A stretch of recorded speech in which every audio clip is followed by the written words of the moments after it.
Alrighty, well, welcome everybody. Episode 71 of Lord Z's Fantastical Dungeon. Lord Z, your host. Brad will be a little delayed. He's here, but he's finishing up a phone call, so the rest of us will get started without him. You all arrived in Harthen. It has been months since Miss Holly and Godric left this wonderful capital city to go on a long string of unplanned adventures, and they have finally returned. I believe we have some. I believe we have some refitting, resupplying that wanted to be done. So, Godric, you have worked in this city a lot, so you're well aware of the city. Maybe not specific shops, but at least where to go. So to the, I'll ping it here. Slightly to the west. Why did that not? Oh, that's target mode. That's why. Over here, if it would, there we go. There is the Mermaid's Menagerie, which is an inn and bathhouse, as well as the Boudoir Burlesque, which is a burlesque show. Dinner in a show, basically. Down here, all these green dots, these are the shops, the market district. Of course, there's the castle in the center, the temple district to the east, and then by the east gate over here is a stables and farrier, as well as a shop called the Huntress for hunters. So that would be your Fletcher.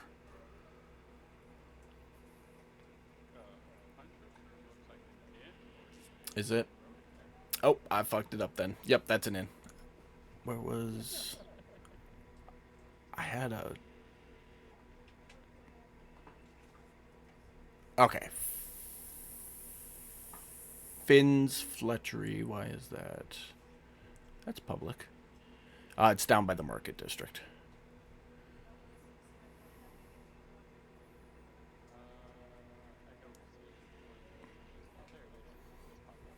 Yep.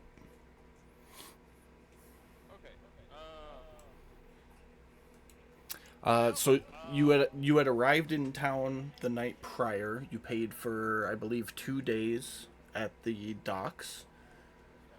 You all wake up in the morning. B has breakfast ready for you, and you're ready to set out on your day.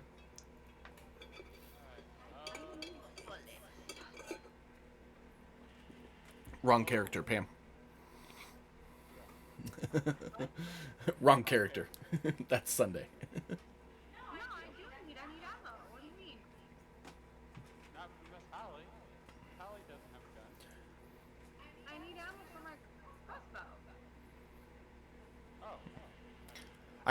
I think Miss Holly does have a gun, but she would have no idea what she would need.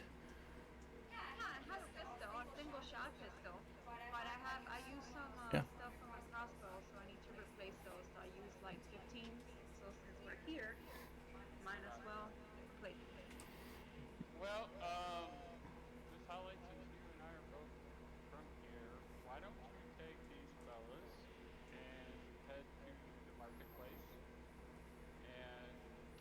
Miss Holly is not from here. Nope. Miss Holly is from elsewhere. You guys, she's been here before, but she's not from here.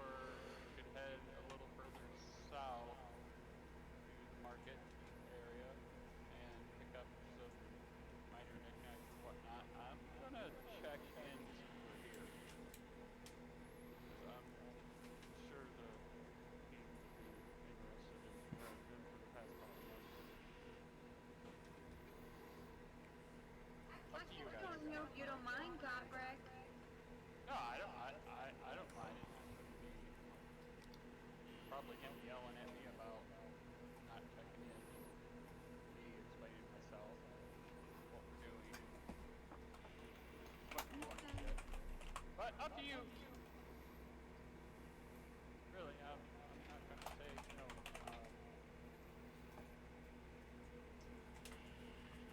I'll tackle him.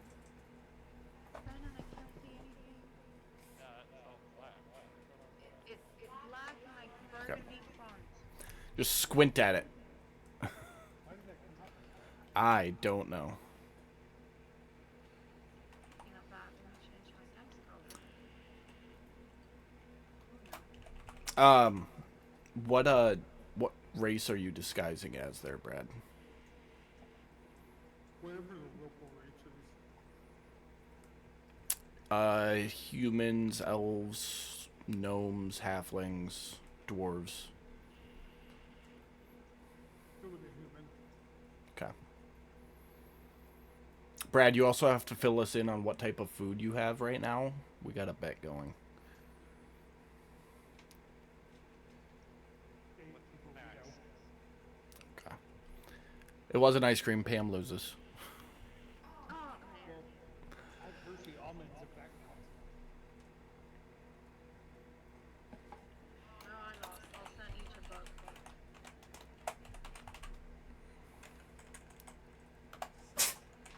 All right, got that on there. Okay, so you all make your way through the city. Um, Why is your stuff coming up like that? I don't know. I was just testing it to see if it worked. no, it's not. Oh my god.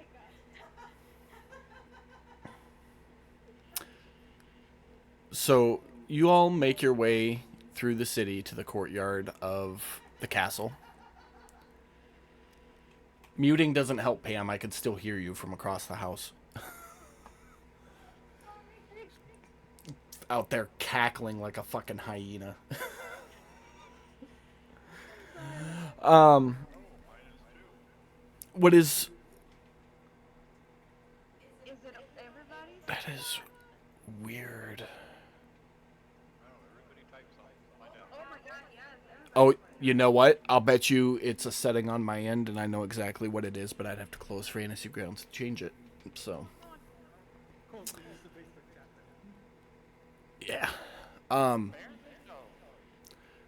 So, what is normally a lively hub of trade and life is calmer. People are still out and moving, but there's no street performers. Everybody's getting where they need to go and then going home. It's Is this unusual? yes. That's why I started by saying what is a lively trade hub is now a calmer demeanor. Weird. Okay. Is there guards at the gate? Is there There are, checkpoint? there are. I'll step up. Gentlemen, senior.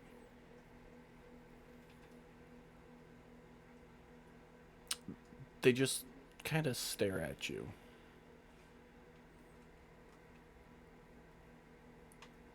And after a long moment, one of the guards reaches out and like pushes you on your shoulder, like checking to see if you're actually there. Stamps his spear down. What the hell? Sir Godric, we thought you were dead. Yes, right away. And he turns and shouts up to the ramparts, "Alert the king! Sir Godric has returned!" And you can hear him shouting the message along the ramparts up to the actual castle. The guards step aside and motion for you to enter.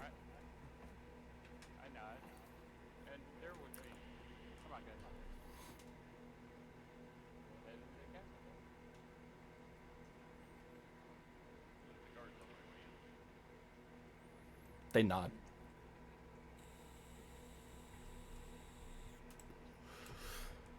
And then, step in here before I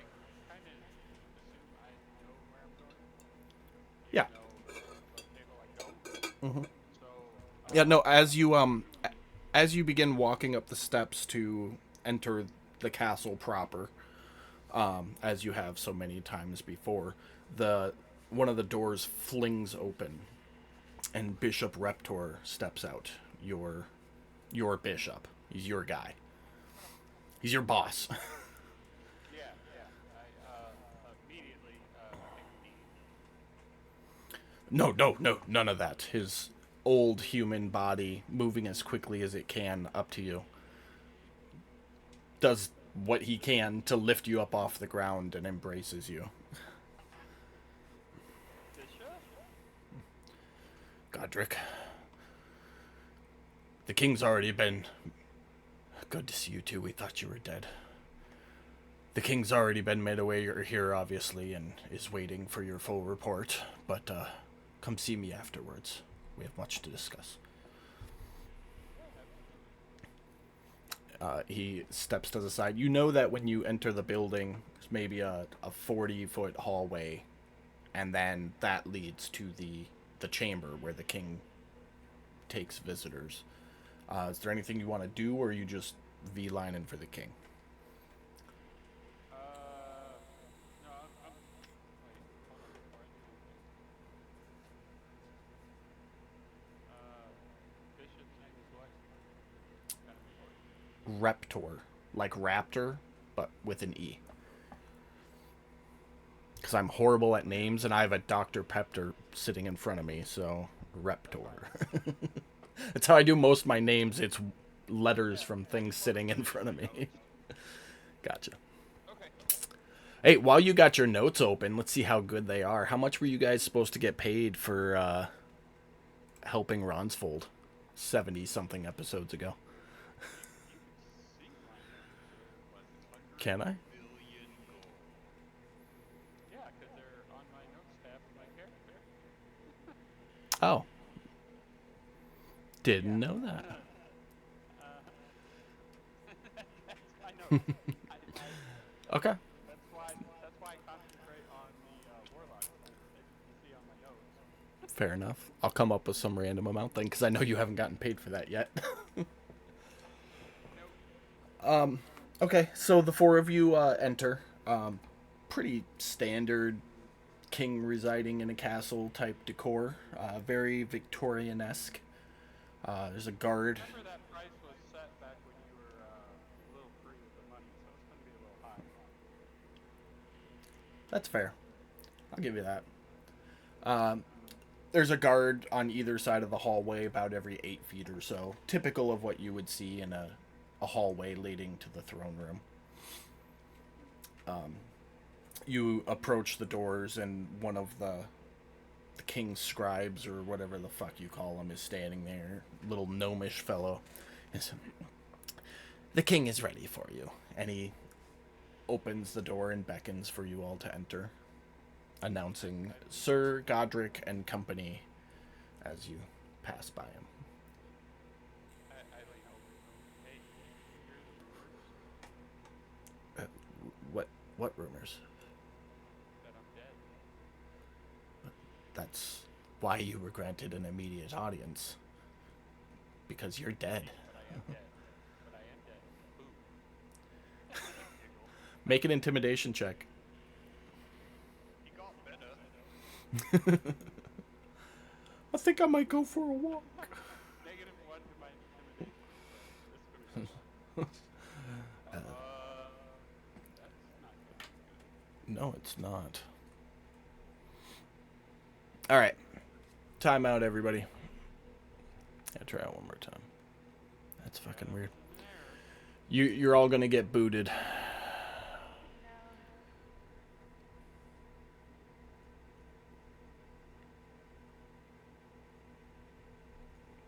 See if this fixes it.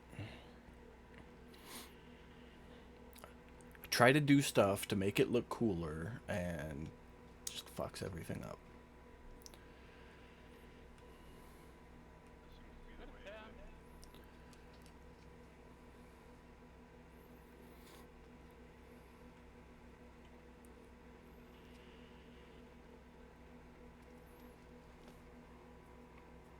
do it. What did you roll though, Mike? A 6? Yeah. Yeah, he just kind of stares at you for a second and then gives you a really face and motions for you to go. Okay, I just kind of joke with myself. All right, you guys are good to reconnect. All right, so I guess it's kind of stroll. I'm home, whatever. Doing the strut. So yeah. Okay. So you walk in. It's not his time, goddammit, it's mine. Fair enough.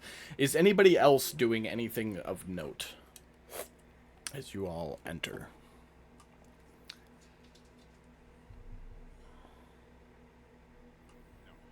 Hard no. Okay. You walk in. You see the king. King. I got my note here. Rebep. Yeah, Rebep. Little gnomish fellow. Sitting upon the throne. And what do you do? Is it on like steps, like a altar type style? Yeah, think like Game of Thrones, where you walk in and it's level in the main chamber area, and then there's stairs leading up to the throne. That's what okay. I kind of figured, but I double checked first. Yeah, I'd walk up to the steps and, kneel. My king? Oh, my dad. Arise, Godric. He hops off his throne, which is clearly made for somebody larger than him. Comes down and pokes you, very much like the guard outside did. Goes, interesting. You are alive. We all thought you were dead. Dead or just abandoned your duty. That's what I keep hearing. You know my duties to protect people. I've been on quite a journey trying to do so. Indeed. I want to hear all about it. Hey, real quick, Mike, just roll a d20 for me in the chat box. Just to make sure that the dice are working. You're not actually rolling for anything here. The problem is I'm still acquiring file lists. Okay. Not even in yet. Okay. For some reason, got stuck on looked. So I restarted and everything's working again. So Fluffy Butt rolled one. It came out perfect. So, as he turns to walk back up to his throne, he's, well, I'm intrigued to hear all about it. And he hops up on his throne. He goes, tell me a story. Okay, well, it started with attempting to go after Warlock in a tower. It in turn led us to the astral sea. Hold on. I sent you to defend Ronsfold from the brutes to the east. Oh, What does a warlock have to do with any of that? I'm sorry. We started with the I jumped a little bit in the story. Sorry, Mickey. We started with helping Ronsfeld. Yes, I got the reports many weeks after you were expected back, but I did get the reports. Yeah. So you know how that came. What came of the war chief? You were supposed to try and bring him back alive.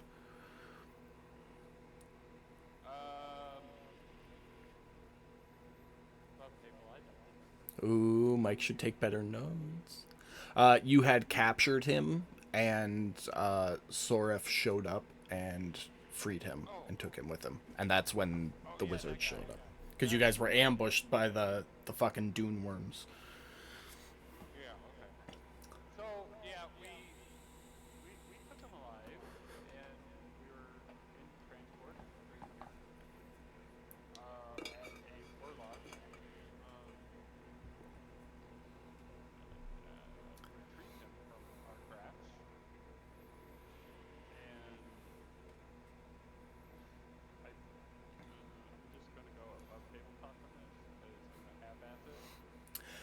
We could. shit for this, We could. but I remember we needed to go to the Tower, I'm pretty sure, tracking Warlock.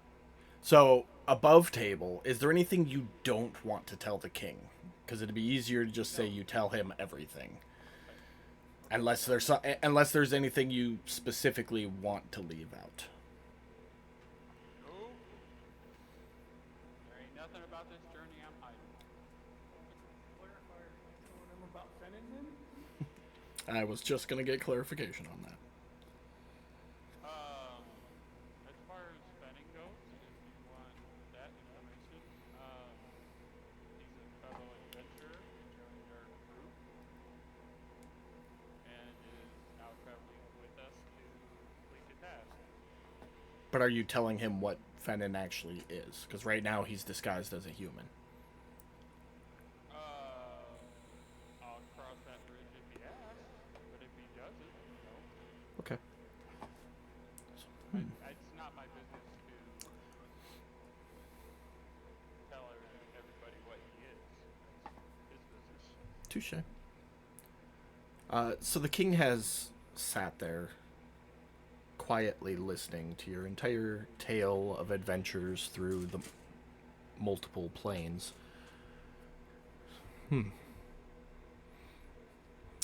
You there, Pelorian.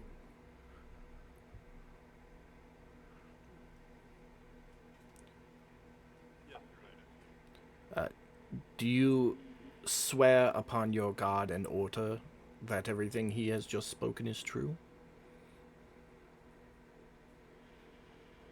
To the best of my knowledge, part of that story I was not present for, but knowing Godric, I have absolutely no doubt that it was all completely true as he says.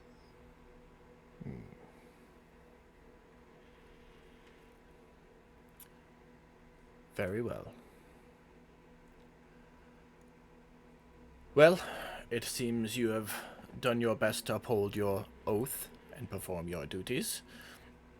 And I see Miss Holly has survived as well. It is unfortunate the rest of your party didn't, but it seems you have quite an able group with you. Payment, as promised. See, you guys were, what, level 3 back then? And I was being generous. So, probably about that much gold. 1250 each for 5,000 total. I'll go back and I'll find you. It's good. But of course, you have been upholding your duties, and he turns to one of his scribes real quick and whispers to him. Yeah. No. Okay. Okay. You have been performing your duties. Normal wages and completed jobs, of course, here is a bonus.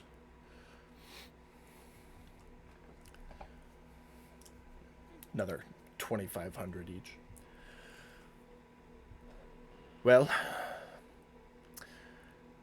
hopefully you got some good rest. We are in much need of your assistance. Report to your bishop. He has work for you. That will be all. Yes, sir. And I bow. Turn and walk away. Bring the crew with me if they're coming. I like your king, Godric. He gives us gold. Mine just gives me corrupt fucking demonic summoning. Nobleman. Hey, you want to trade? Yeah. Honestly, I just kind of fell into this work through the church.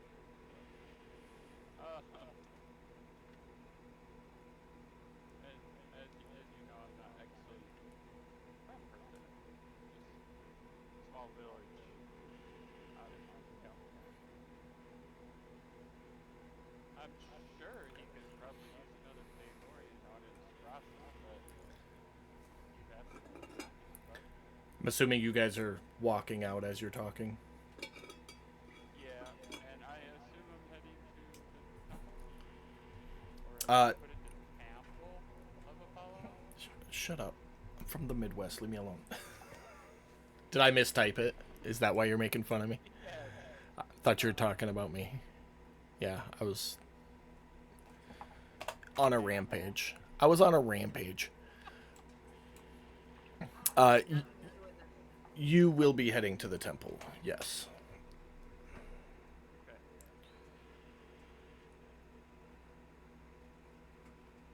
Okay, then yeah, that's where we're heading next, I guess. Because Everybody, or just you, or well, as we hit the gates, I will throw out the same option I gave earlier. You all want to go shopping? You can go shopping, or you can come with me and go see the bishop at the temple. Uh, I'm assuming you're going to the religious district? Yes, sir. I will follow you just so I can stop and check in, you know. I am going to warn you, Bubba, that I don't think they've erected their temple for Paylor here yet. But you're more than welcome to. No offense. I mean no offense. I don't see one on above table. I don't see one on the list. So I there, don't know if there isn't one. DM. No. Okay. Well, suppose I can find a less worthy church and claim that one. That's Come on Paylor, now. you know. Let's not start a religious war in town, please. The next 30 episodes are gonna be for the Battle of the Earthen. Which god is gonna take over Earth? And that's how Waters of the Deep happened. I'm not trying to be the top god. I mean, top three at least. Well, while Apollo and Paylor is going at it for Earthen, Poseidon got pissed off and looked around the whole world and said, "Fuck you guys, I'm taking it." It was Anyway, Apollo's fault. I think Apollo and Paylor could take it. I mean, we'd have to put our differences aside for a few minutes to do it. Well, I'm not saying, and that's how he ended up disappearing. See, there you go. It all fits together. See, we are piecing it together, brother. That's it. It all makes sense now. Yes. I feel like we should be wearing tinfoil hats right now. The best part is I kind of designed Friday and Sunday's campaign to be that way. Where you guys will see things and be like, wait a minute, let me get my tinfoil hat real quick. You guys are about to do the Chuck thing and have a fucking wall behind your camera and be like, no, see, because this happened on Friday, so this has to happen on Sunday. You heard it from the DM. There is meant to be a holy war in this town. I'm still waiting for the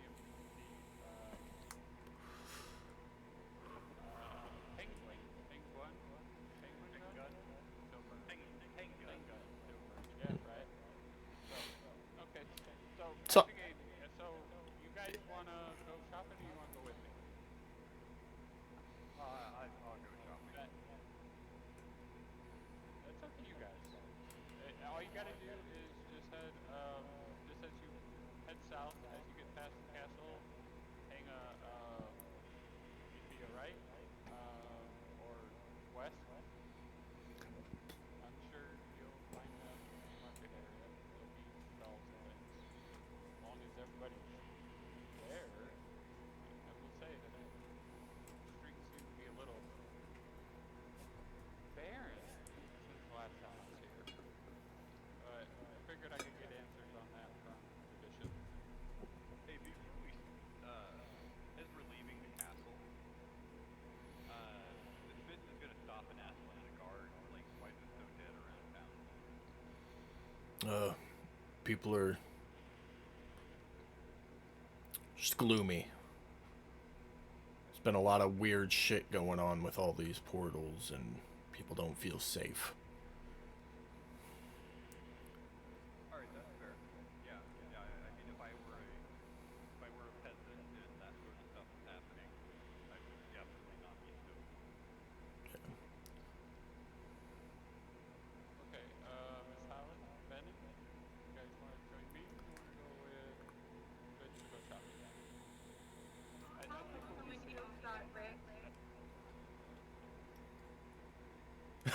Fuck yeah! Fantastic shopping. Is your old lady gonna yell at you for wasting that? What old lady? Busy season. She's at work still. If he rips it off his head and sits on it, we know she came home. Who are you talking about? Anyways, let's focus it in on the game a little bit. Who's going shopping? Who's going to the temple? I'm going with Doctor. Okay. Fennon? I'll go with Vince. Alright. Alright, so we're going to do Godric and Miss Holly first. Thank you. Godric, you stand in front of the doors to the Temple of Apollo, engraved with a golden likeness of Apollo. These doors you've seen and worshipped at so many times.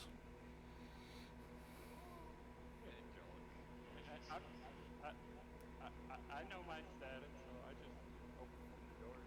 I don't even hesitate. I open them like I own the place.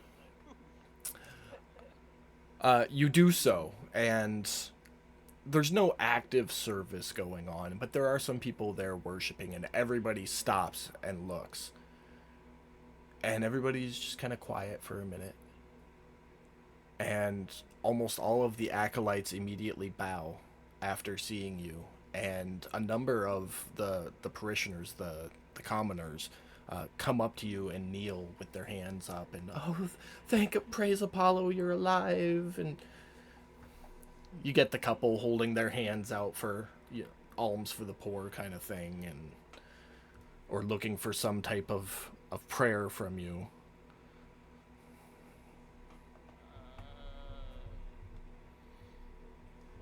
know what? I have 260 copper pieces, so I wager I can spread out like how many of them are there? 20 or 30. So it's a mini mob. So 20 or 30 of them. We'll say 30 so I can split it up. Okay. And then I'll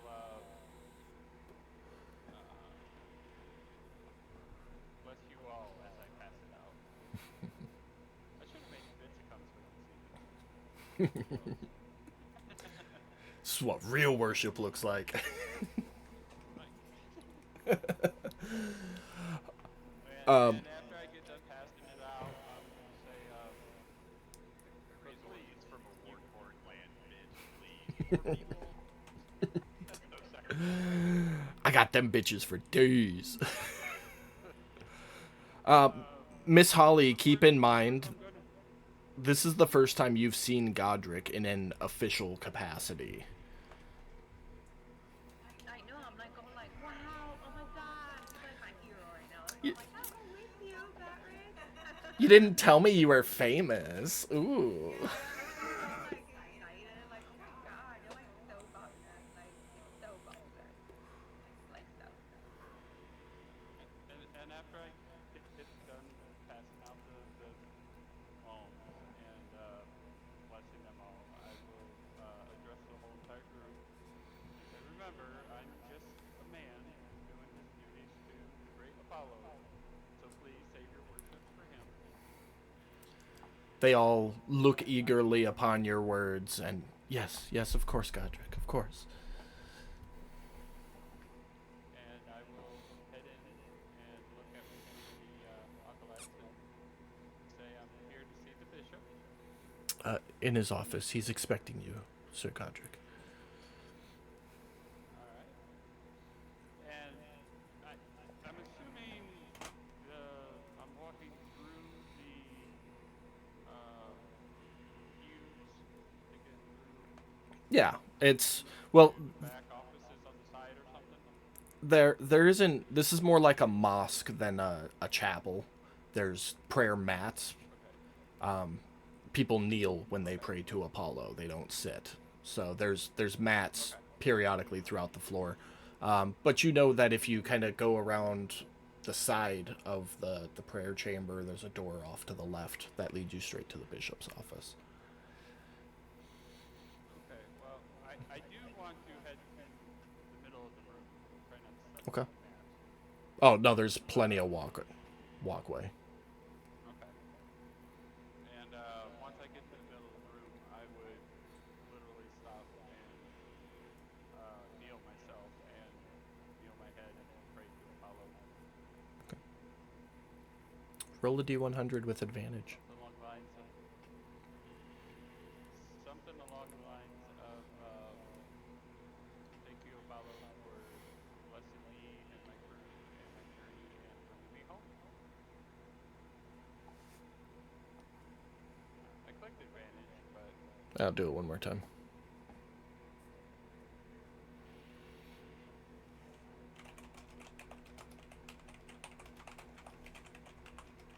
there you go.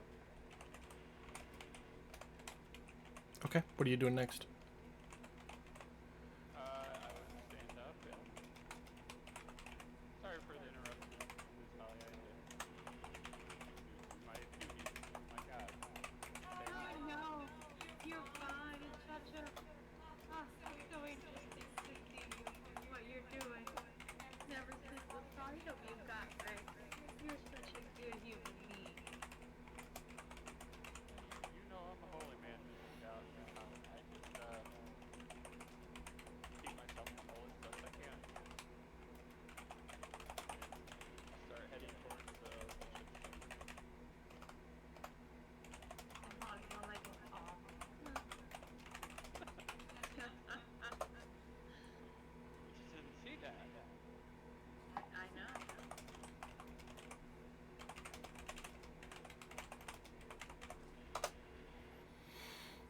Okay.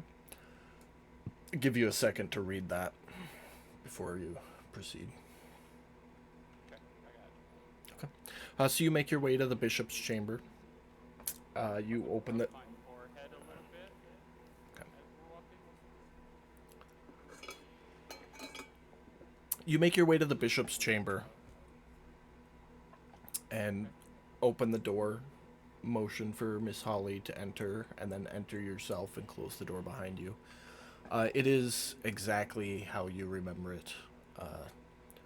Old religious items scattered around the room, shelves filled with books, mostly clerical records of the clergy, but some books of prayer as well.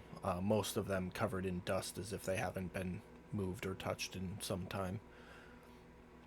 And sitting at a small desk with a half-burnt candle, writing a letter, is Bishop Reptor, who, hearing you enter, looks up and goes, "Ah, Godric.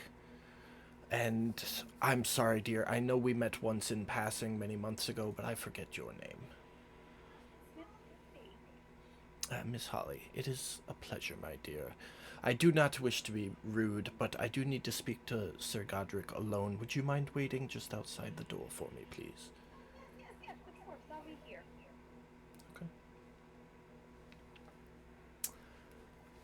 Okay. Godric, you and the bishop are going to have a private conversation. And meanwhile, we are going to jump over to Fennin and Fitz.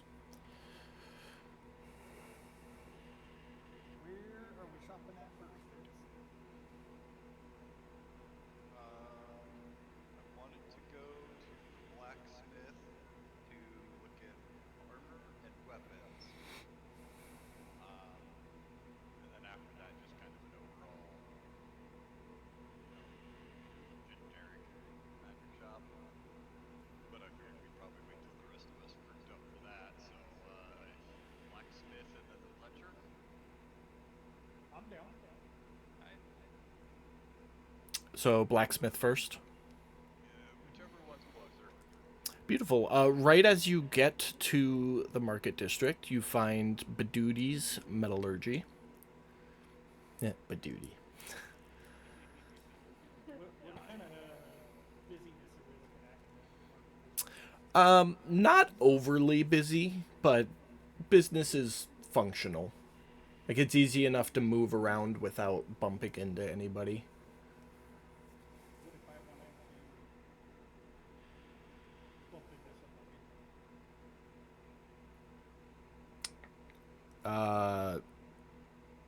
Roll a performance check. See if you can do it casually. Okay. I was just curious. I'm not actually gonna bump into anybody. It was more of like I wanted to try to pick pockets. Yeah, no, I got exactly what you were getting at. Seeing as bumping into somebody would have to be accidental, you would have to make it look accidental. So it'd be a performance with a sleight of hand check to see how well you can pull it off, and then if you can get something as well. Yeah. No. Yeah. No. I'll hold off on that.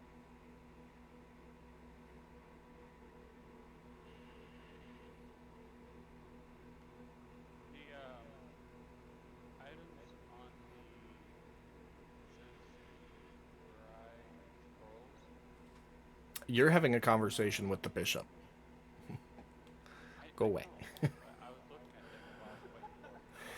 The reason why I'm bringing this up is the clockwork amulet.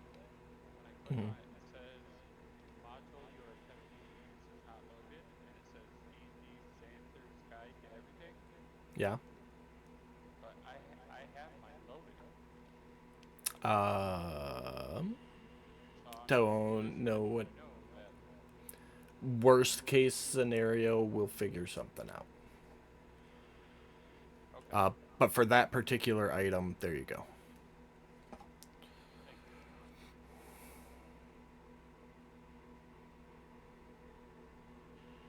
So what are we getting? So you walk up to Badudi's, and it is a human male operating the forge. He is currently hammering away at some plate armor. As you approach, he gets one last ding in, puts the plate back in the coals, turns to you and goes, what can I help you with? Couple questions. Want to see if you have any sort of magical swords or plate mail. We don't deal in magic here. We can silver weapons for those special creatures, but if you want magic, you gotta go across the street over there to Sid's.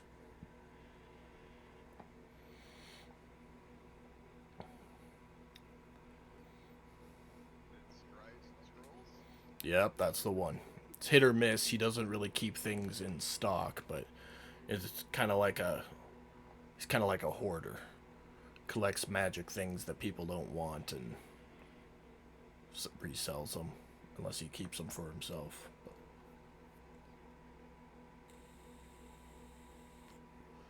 You never know. I actually don't know. He might be able to make magic items for you.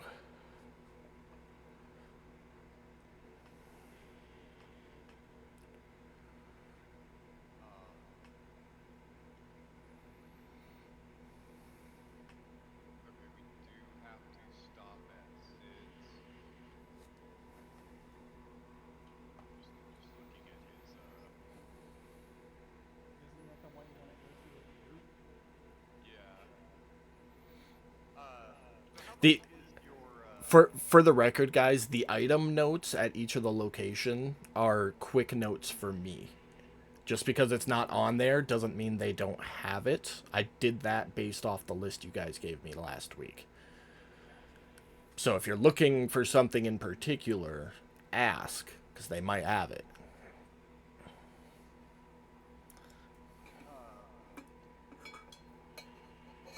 how much would it be for some barding for my majestic winged unicorn? Just gonna ask that. Did you bring him with, or did you leave him on the ship? Oh no, I brought him. Okay. Well, I have a winged unicorn. Do you think I am going to miss the chance to parade his fabulous ass all up and down this town? in that case, you get plenty of weird ass looks. Alright. A lot of scared looks too.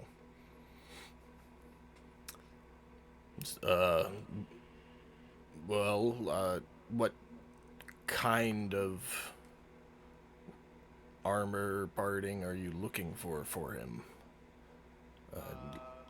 Looking Mostly for. out chain mail and plate mail.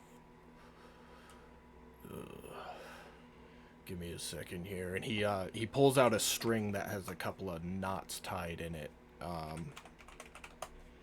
Which, having spent enough time around Pan, you know he's taking measurements. That's the old school ruler. Mm, And that seems like exactly the kind of thing Pan would use. well, if you go chain, you're gonna want some type of coat to go with it. Chain pinches, as I'm sure you well know. So he'll need a Let's see. padded suit, whether we go plate or chain.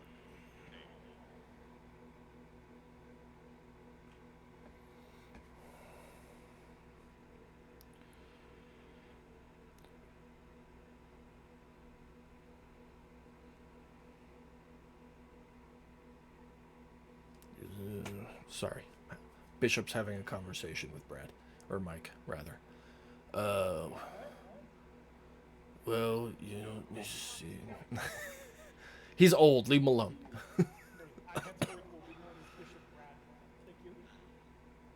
Bishop Brad, forgive me for I have been naughty. You look the kind of guy you go confess if you did bad makeup that way.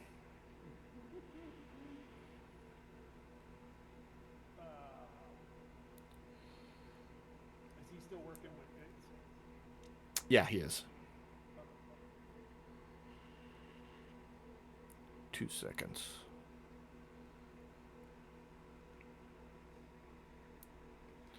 Is well, yes, what are you checking for? I'm just looking to see if there's anything interesting. Nothing in particular. You're in like an outdoor but covered forge of a blacksmith shop.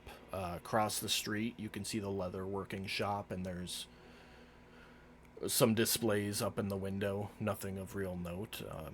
Through the window at Sid's, you watch 3 guys enter the shop, and a small gnome comes up to the counter to greet them. Other than that, people are just going about their business. Badood Baboody goes in back. You hear some rummaging around, some metal clinking. Comes back, goes, I can do the chain barding. It's gonna take a couple of days. We don't quite have enough rings prepped. But I'll run you about 450 gold without like the blanket cloth to go underneath it. If you want plate barding, I could have that ready probably by tomorrow evening. That'll run you about 700 gold. Alright. And would I need to go to the leather shop to look about getting like padded barding to go underneath of? Oh, if you're just looking for padding, I'd go to the stables outside the east gate. You know, they got routine tack and such. They don't sell armor. They don't deal in war horses. They deal in riding horses. But they'd have like the padding I need to go under. Yeah, yeah. I'm sure they'd have something or something that could be altered easily enough. You know, if they don't have exactly what you need, there's a seamstress just past the X-Maze, the leather working shop across the street there. They should be able to alter it for you. Okay. Yeah, I will take the plate. But I am going to pay 1,200 gold because I want it fancy. I want you to scroll intricately into it. I don't care if you have to take it to an artist to go have some work done, then take it to a gold worker to have it filigreed. I want that armor to match mine. All right, hold on here. He takes out a little piece of paper and grabs a piece of charcoal and starts like doing a rough sketch of your armor. Yeah, this has one huge flaw, and that is pride. Super vain. Yes. I mean, his mother raised him in the saloon church, the church of beauty. It's fair. Go ahead and take the gold off your sheet now. Whether you guys choose to pay up front or on delivery, just take the gold off now. That way it's done. Yeah, I do. Okay.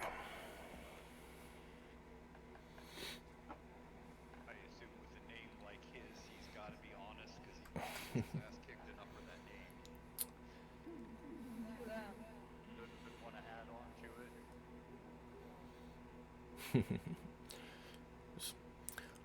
Well, is there anything else I can help you guys with? Fenton, did you need anything? Daggers. I would pull my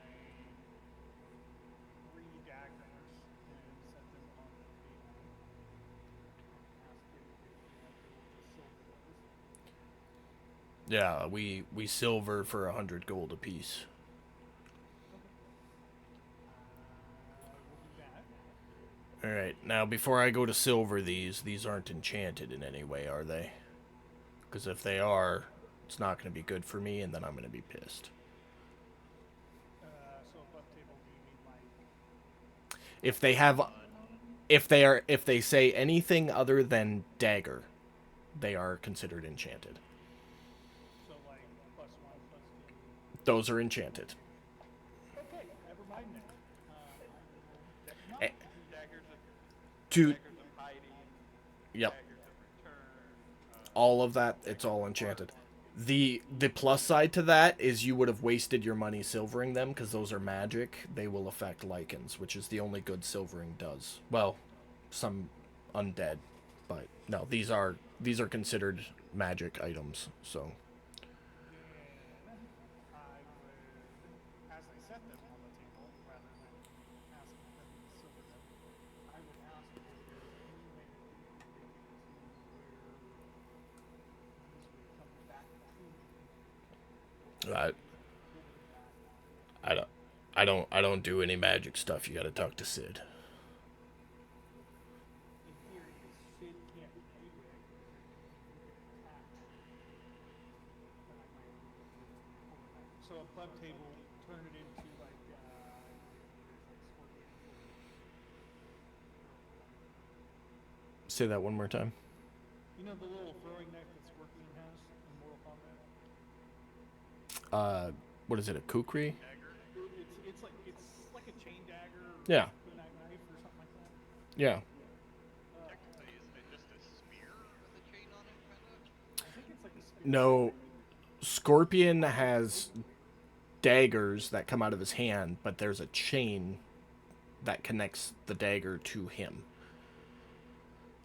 It's called something specific. I don't remember what. It's not a dagger. It's called something else. But I know what you're talking about. He can sell you some length of chain and attach them to the hilts of the dagger if you want. But you could use rope just the same.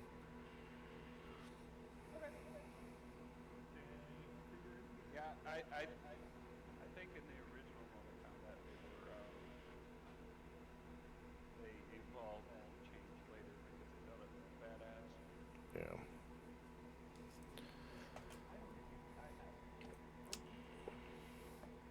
Does he happen to have a rope or something? He does not. There's a general goods store down the road. You should have rope. You guys recollected your ropes after the Drow Cave.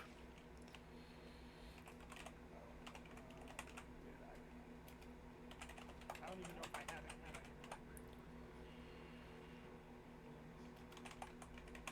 Either way, I would go by there. Scorpion wields a kunai rope dart. So it's essentially a dagger with a chain attached to it. That being said, nope, they don't have anything like that prefabbed. Okay. Anything else here, guys? Okay.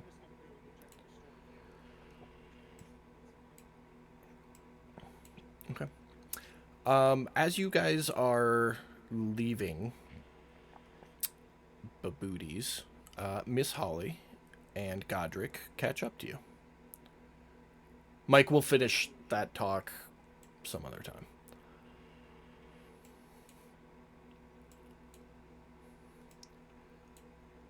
Or we'll keep texting while we're playing. But you guys catch up to each other as they're leaving the blacksmith.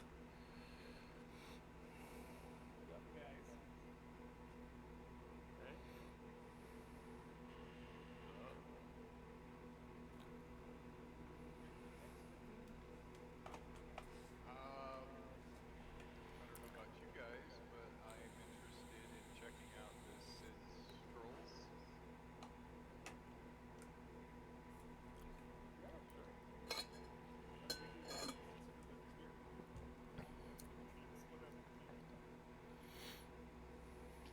Okay. So you all make your way into Sid's Scry and Scrolls. And before you can even get inside the shop door, you can see Brad, of those 3 men you saw entering the shop earlier, 2 of them are currently knocking things off the shelf, and one of them is holding the gnome employee up by his legs and like looking down and talking to him, and then looking at his buddies and laughing.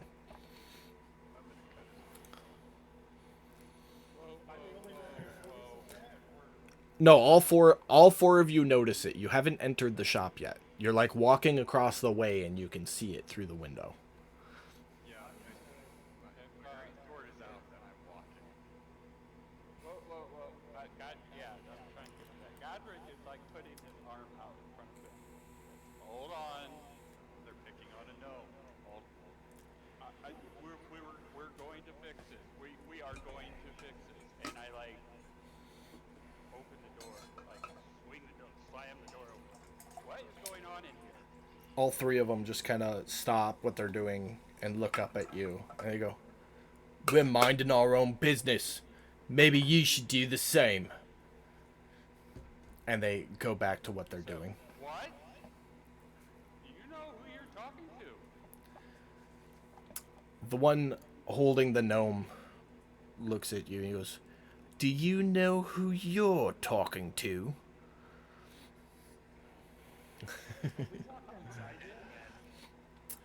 Godric is currently standing just inside the doorway. I would assume the rest of you are right behind him.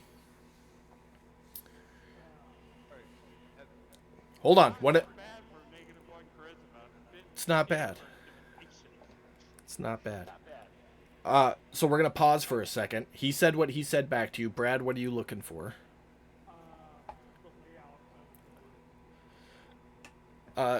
So I don't have a map, so I will generally draw it here.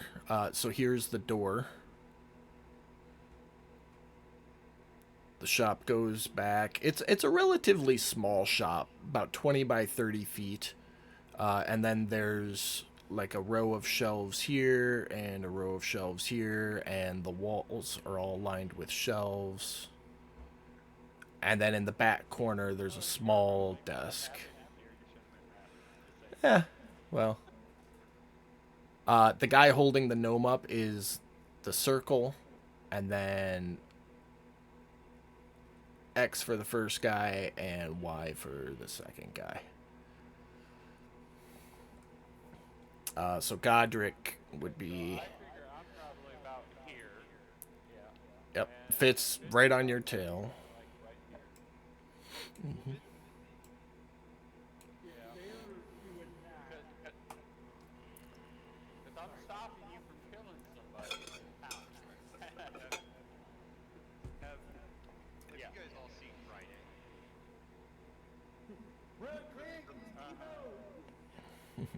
Yeah, alright. Smokey, when he's standing behind Craig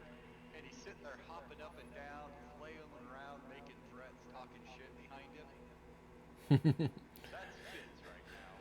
You're lucky he's holding me back. Fucking pissed.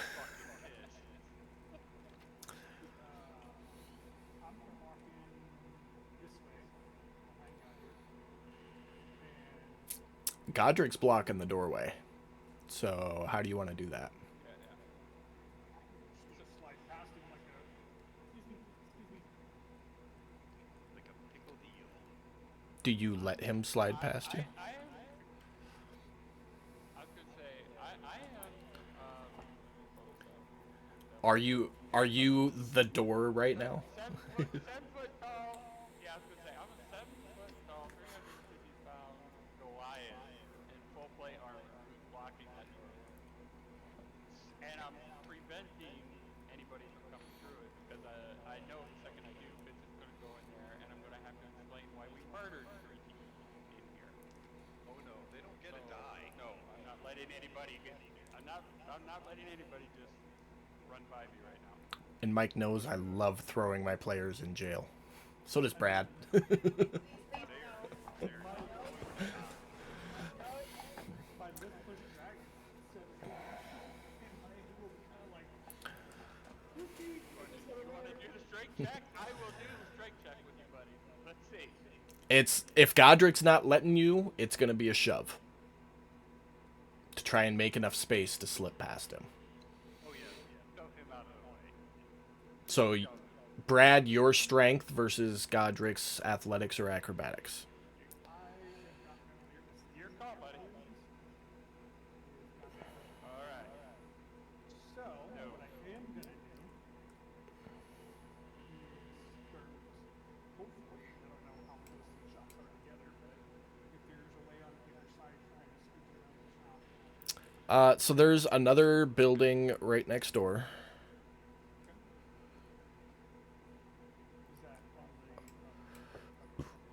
So like that, and that's where the alley is. And you came down this way. There's no alley that way. So no alley over here. Correct.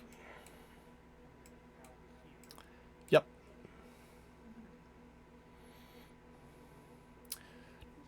4 spaces. 4 spaces for Okay. distance relation. So Godric, as you Or you take him. go ahead. Or you take him too far. Where did I get with the intimidation check? He responded, "I don't think you know who you're talking to. Maybe you best be on your little way." So before Benning can get too far, because he wouldn't have had enough time to get too far, I'm gonna look over my shoulder and say, "Hold them, don't kill them," and I'm walking straight up to this gangster, and I'm grabbing his shoe collar. As you grab him, the little gnome. No, it's quite all right, sir. We're working out a business arrangement, is all. And the guy holding him kind of shakes him a little bit and goes, "Shut up, you. This doesn't involve you."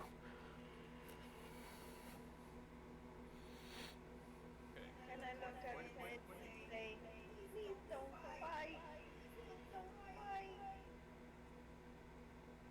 It's doing that token thing to me too. The fuck. Yeah, I told you. It's something to do with the update since they changed. Mm-hmm. They changed the fantasy grounds. I'll play with some settings, see if I. What do you want from me? Grapple? Strength check? He's not gonna try and stop you from grabbing his shirt. Okay. He is holding the gnome up in the air though. So I figured. So once I grab him by the collar and say, "You're gonna put him down, but we're gonna deal with this civilized," or I can guarantee you, not one of you or your friends is gonna walk out of here. he's gonna poke you in the chest. He's gonna go, "You are gonna fuck off right now." There it is. 14 to punch him in the face. That'll hit. Roll damage.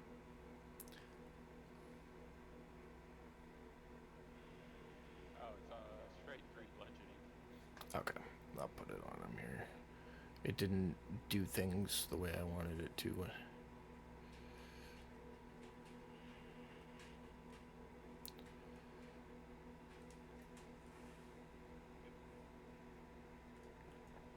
How much? 3? Yeah. Okay. Everybody roll initiative. Is it just me, or does it look like Abercrombie and Fitch is trying to It's the new tokens they put on Fantasy Ground a while ago. All of Taddy's disguises are like super photogenic. I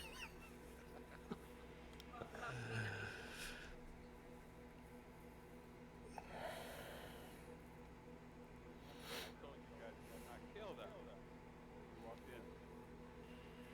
You know, the great thing is, if you use a flaming weapon to cut off someone's arms and legs, it cauterizes the wound so they live. That's alleged. Pam, I need an initiative from you. Oh, sorry. I know. I have the distinct feeling that it would take a whole whopping 1 round, if so, to make these guys go down. Let's not kill them.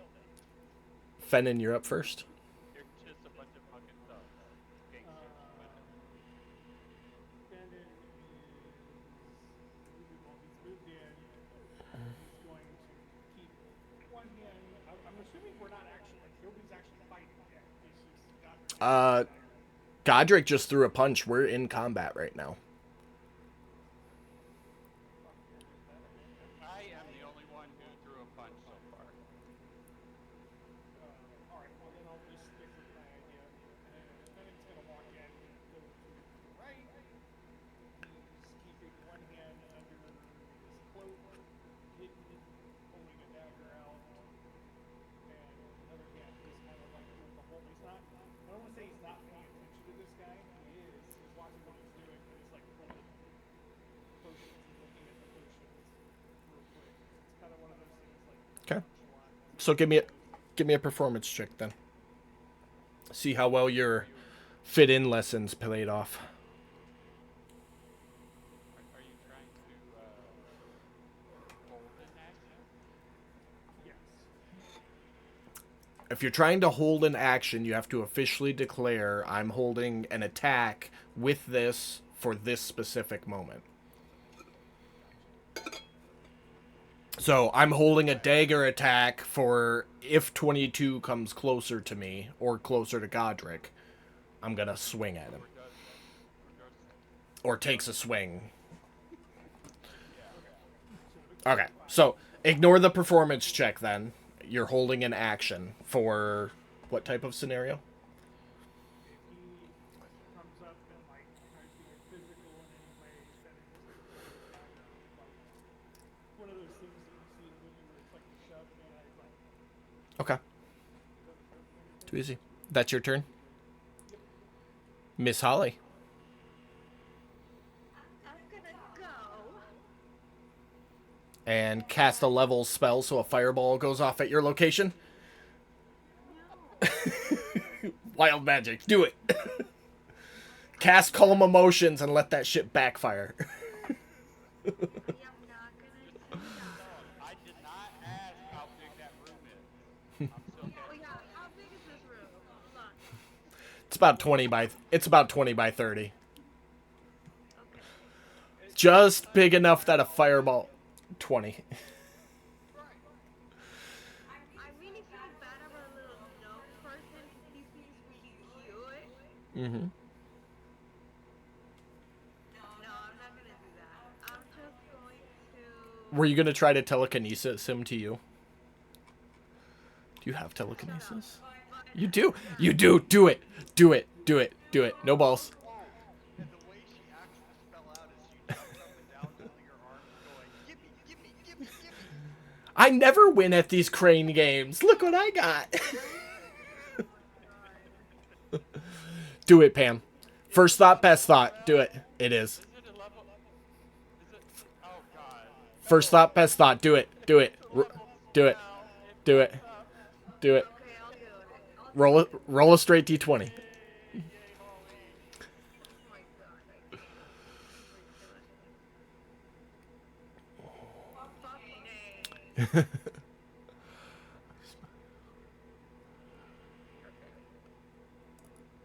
All right. And then Draw it on me? No. hold on a sec. I'm reading the spell. Give me a second.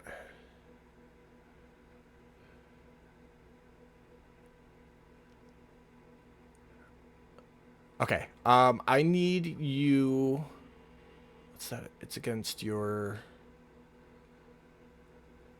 I need you to make a charisma check. Just a straight charisma. Okay.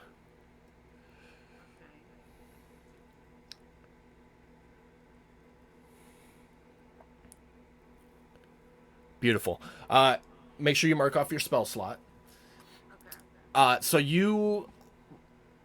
Wait, I'm doing this on level 5, just so Yeah. we're clear. Yeah, yeah. Okay. So you hold your hand out and utter an enchantment and do a little swish and flick, as per Harry Potter.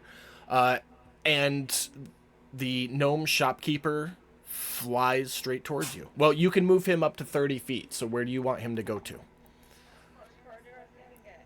If he can get away from the area, it's even better. So if he 15, right 20. there next to me, that's beautiful. 30 will put him right there. And I'll say you flip him back around and set him down on the ground. Perfect. Anything else for your turn? See, don't be afraid of the wild magic. Oh my god. It It's could only. go either way. You never It's know only. if we're all fucking deer again. Yeah, but you're in town now. There's barbers. Hey, Uh, easy. Godric. And Florist. Mm-hmm. Touche. I'm sure there's a druid somewhere. I have ideas. Okay. I think I've seen it on the Wild Magic table. The flower table. It's a possible thing. I'm pretty sure it's there. Be cute. But God, Extended wild magic table that has like the summon 10d10 corgis. Godric, you're up. All right. So I still got him by the collar. Yep.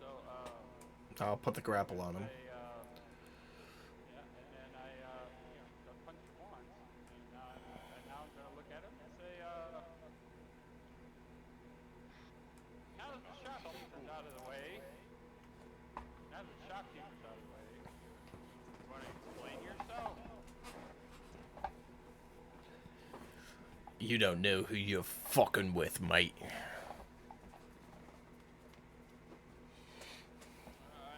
I think we determined I don't give a fuck.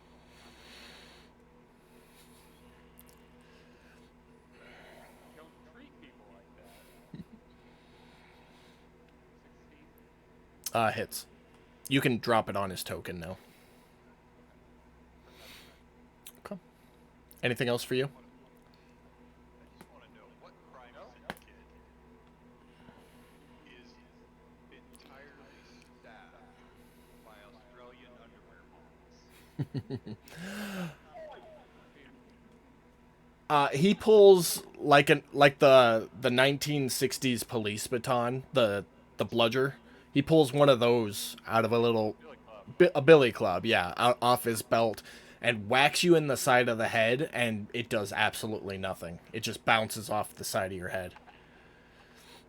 I just grin Brad, don't walk away. from ear to ear. Brad, take a swing on 22. I was just holding the knife to his neck. I wasn't actually planning to hit him. Oh, he's gonna step up. He's gonna step up and take a swing at you. So if you're just holding it up, okay. He misses, and it's the same thing. He swings and hits you like in the upper shoulder, and it just bounces off of you. So you're now standing there holding a neck to his knife, or a knife to his neck. Neck to his knife. Yeah. Okay. Sir Fluffy, but will not fit through the shop door.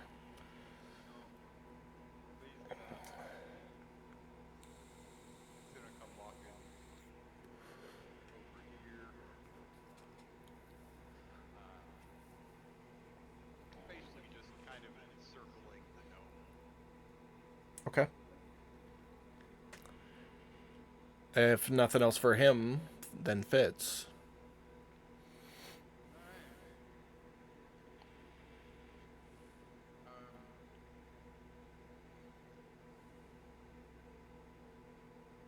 Fitz is gonna move right here. Okay. He's gonna give Godric a very, very dirty look. Not spending some money right away.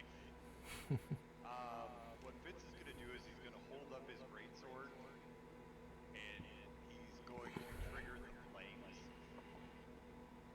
And he's Okay. gonna look at all three of them, just giving each one of them a mean mug.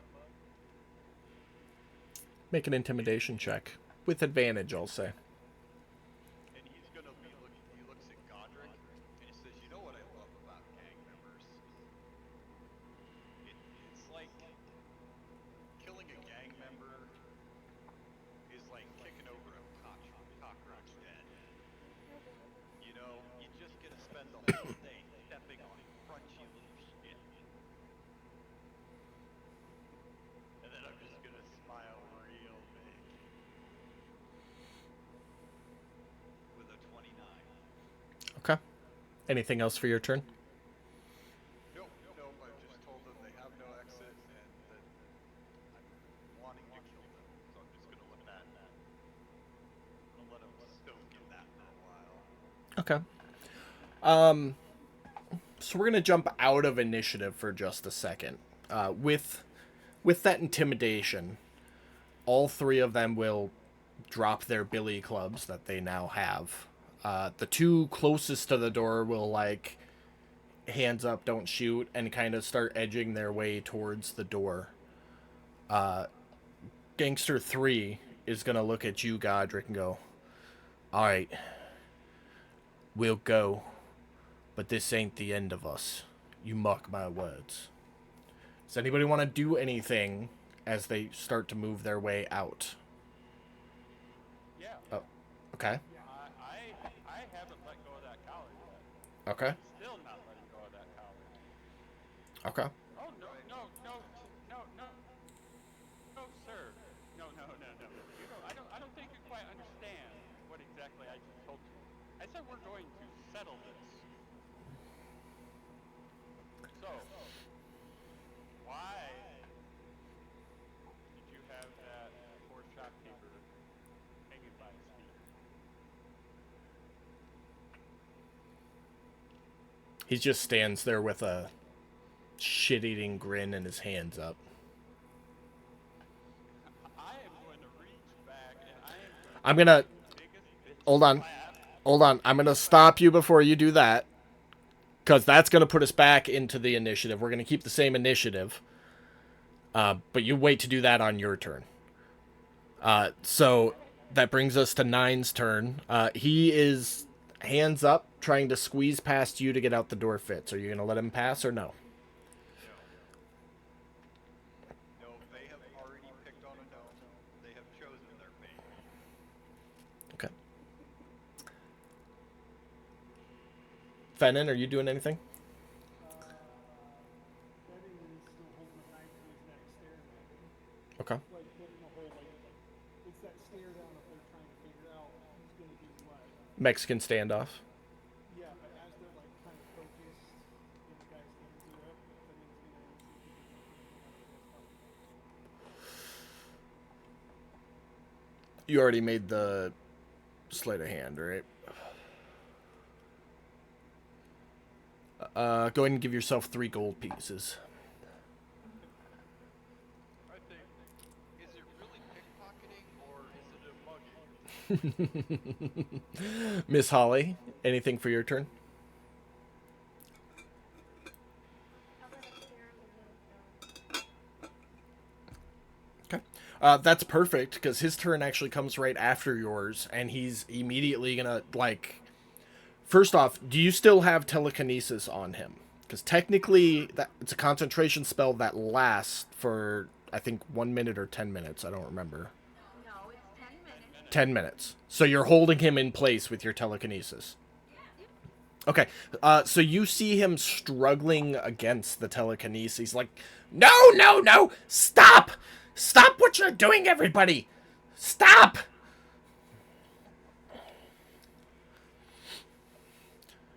And I play with a little mirror and just say,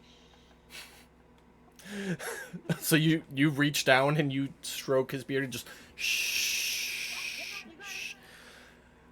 Quiet, my petite, or what is it? Fucking, my, whatever. My small one in Spanish. Well, I wouldn't be saying anything on hush. Or little one, whatever it is. Okay. Is that how she calls you? No.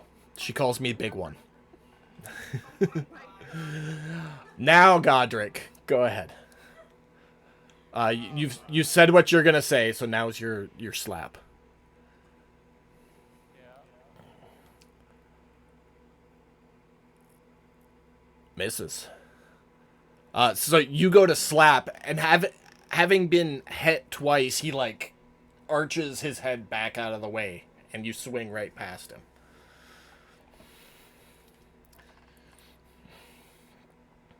Anything else for your turn? I'll look at. He's grappled. Wasn't that supposed to be at That's if they're restrained. Grappled is just they can't move. Let me double check just to make sure. Well, I was gonna say I got him by the collar. I think they made attacks at disadvantage. Nope, that's restrained as well. Grappled is literally just their speed becomes 0. Now, if you have them restrained, like in a bear hug, then speed becomes 0. Attack rolls against it have advantage, and their attack rolls have disadvantage, and then they have disadvantage on dex saves as well. Because right now, you're just keeping him from moving. You're not, like, keeping him from walking away. You're not keeping him from moving, period. Well, having him by the collar, I'm kind of thinking. Yeah, but if you've been grabbed by the collar, right? If you've got me like this, I can still. Okay. Okay. That's the difference between as opposed to if you have him by the neck, there's not much he can do. Semantics. Words have meanings, right, Pam? Yeah, exactly. So, I'm gonna look at him and say, the guy at the door wants to slice all you guys into. I just want to settle. What's going on? Then it's fucking settled. I told you we'd leave. You ain't getting the piss else out of us unless you're gonna kill us. So either let us go, or get this over with.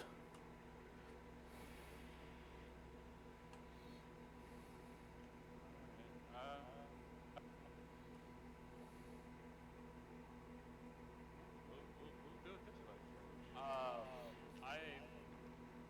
Because I've already used my action, I am not going to let him go.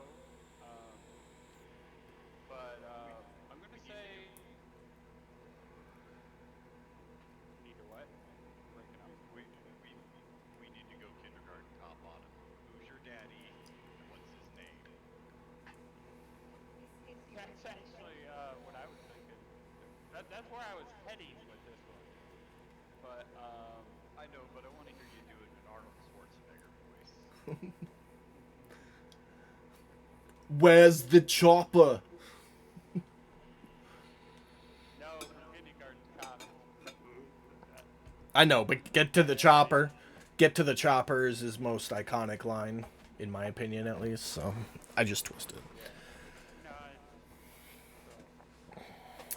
I think he's made it pretty clear he's not going to give you anything else. So it's either let him go or finish him at this point.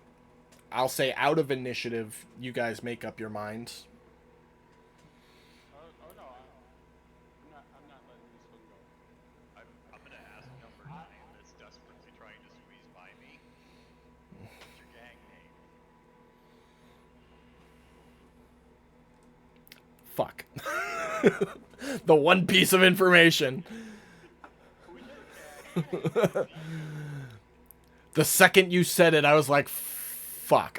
I planned everything else except for the fucking guild name. We're we're just a thief.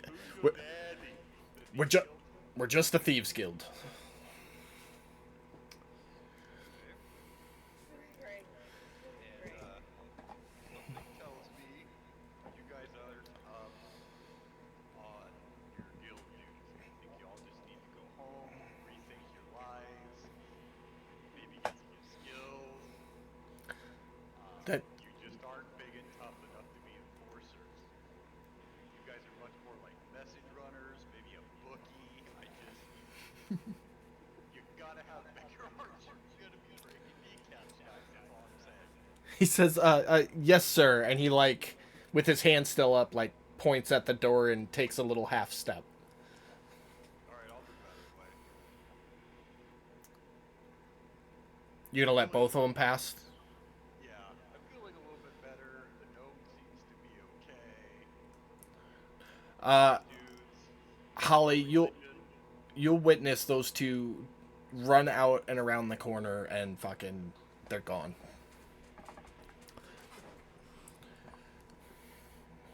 Go in payload now, my friend. The one in my hand? You haven't let him go, so I will for yeah, you guys you're out of initiative at this point. So the gnome shopkeeper is still out there fighting the telekinesis. Like, fuck, you are fucked up. God damn it, let me go, elf, let me go. I'm gonna call out if you show thieves can't. Hey, I do. I don't know how helpful flying is. Glad you brought that up. Me or him? Him. while you're working that out, I'm gonna call to Miss Holly. Could you please let the owner back in the shop, please? I think he'll be safe now.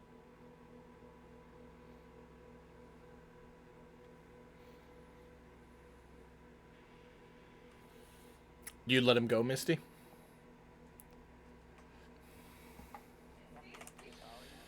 Or Miss Holly, sorry. I'm like, wait, what? Yeah, yeah. Okay. You drop the concentration. Brad, I'll get back to you. Give me a second. You drop the concentration, and the gnome with his wee little legs goes running in. Just runs straight between yours and Fitz's and Godric's leg, and he's like hands on your thighs because that's how short he is, Godric. He's like, "Let him go! Let him go!"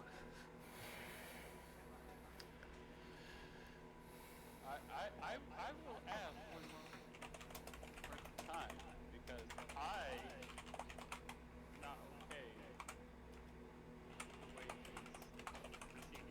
What happened? What?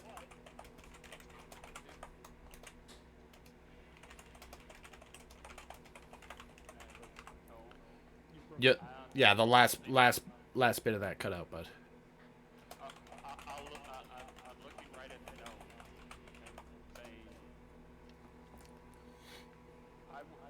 I am not okay with the way this was proceeding. I want Well, to know what was going on.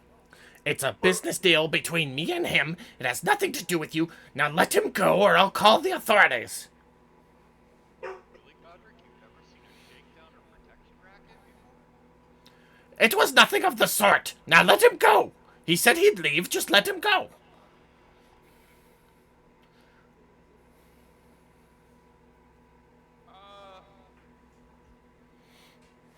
Godric, all right.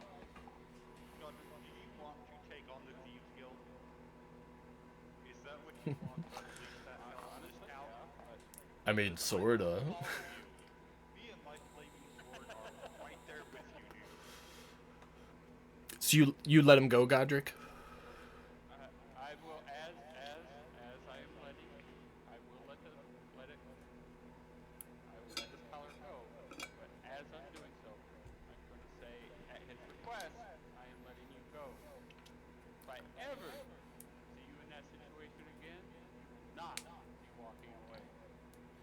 "Oh, I promise." I forgot what accent I was doing. Leave me alone. But he says, "Oh, I promise." Australia. Oh, I prom. I don't fucking know. I can't even think of it now. As he start, On the Barbie, I promise. he's like brushing off his shoulder. He goes, "Oh, I promise you won't see me in that situation ever again." And just smug, mean mugs all of you as he walks out the shop and disappears around the corner.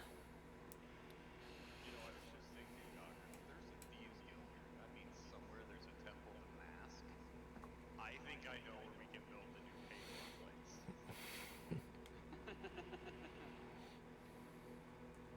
It was great. So you watch him leave, and you turn back. Godric, you in particular, you turn back to the old gnomish shopkeeper. He goes, "Get out of my shop now."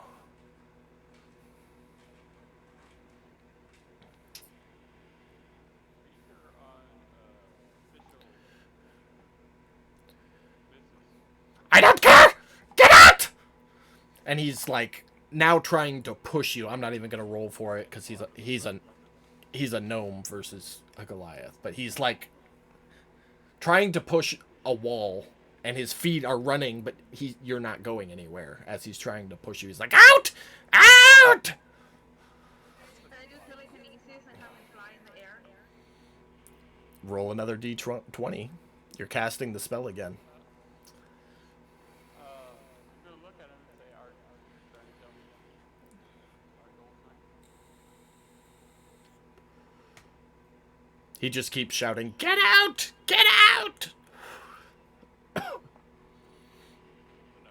not doing it for me. For whatever reason. Try again. I'm trying, but it's like flashing little dice. It won't go. Time out. Weird.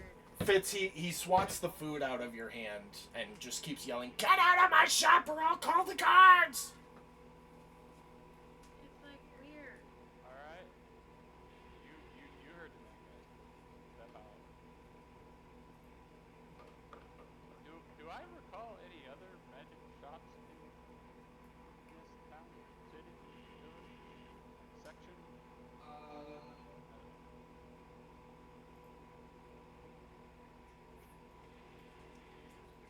I know you put all this work into this job. Now I'm asking for the same thing somewhere else. That's the beautiful thing about it, is you can just swap another token out in a different spot, and all that work is still useful.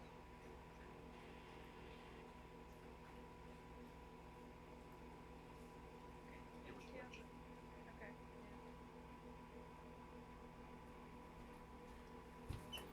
Sorry, I had to fix Pam's setup real quick. So as you finally say "all right" and turn, you see Miss Holly kind of like sitting there with a puppeteer doing a puppeteer thing with her hand, and you glance back, and the gnome is floating in the air like a puppet. "Stop it! Let me go! Get out!" Make sure you mark another spell slot, Sam. Pam. He starts doing the dance. I see. I see Miss Holly obviously doing the manipulation thing. Look like she's doing her magic thing.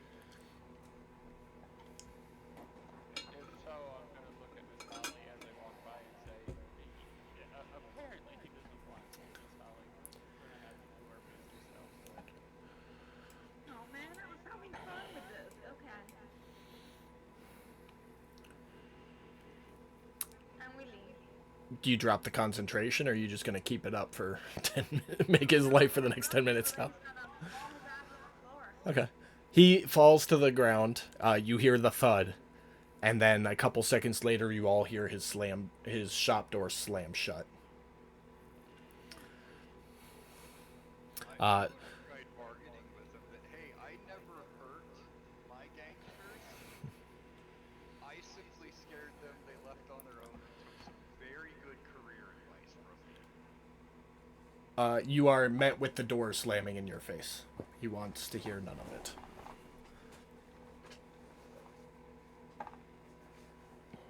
You know, he was pretty, I don't want to sound racist, but he was pretty short with us.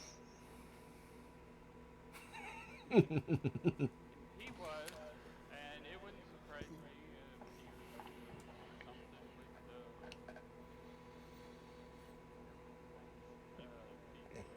But we thought he was in trouble, so we did what any good Samaritan would do. We stepped in. All right, Godric, we as a group need to have a talk real quick. Um, you're very much preaching the non-killing thing, okay? But a group of those people, see, those guys are little bullies.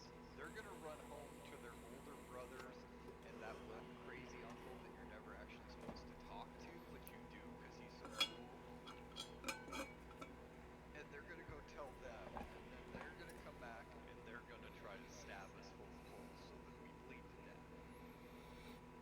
Are we allowed to kill them? Or do we have to Well, stick with non-lethal means? we didn't know the situation going into the shop. That's why And it's that's not lethal. Now, if they come at us, and if they come at us with, I don't care what it is, they're threatening us and we need to kill them. We'll do what we need to do. But I'm always going to preach non-lethal. I always have. The only time it's ever switched is when it's lethal. It should always be lethal. right. Totally there with you. But I if they, wanted to make sure yeah. So before I started stabbing things. of course. No, I mean, I saw that look in your eyes. I know that look in your eyes, Fitz, and I know you would walk in there and probably would have sliced that first one right in half. But we didn't know what was going on, and obviously the shopkeeper must have been up to no good with them, which means we would have been in the wrong if we would have killed them, and we would have had some explaining to do.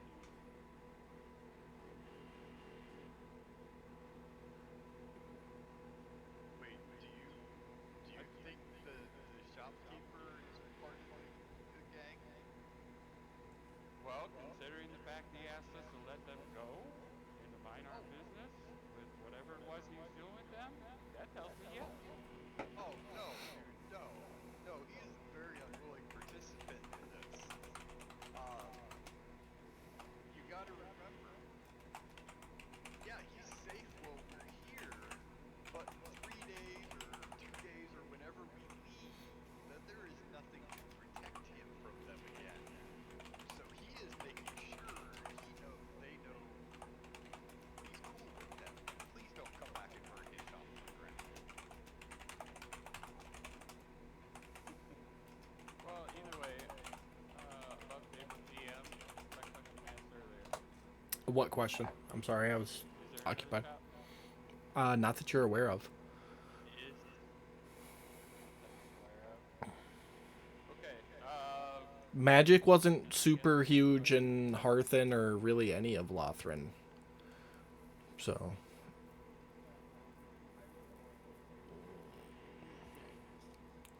everybody.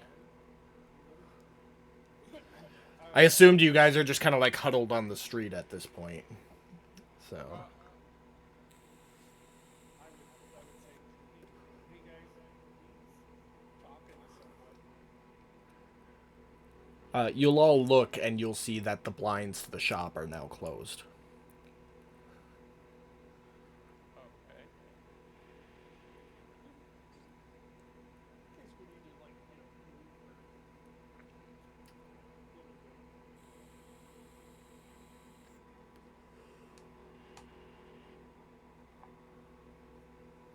bit. Yes.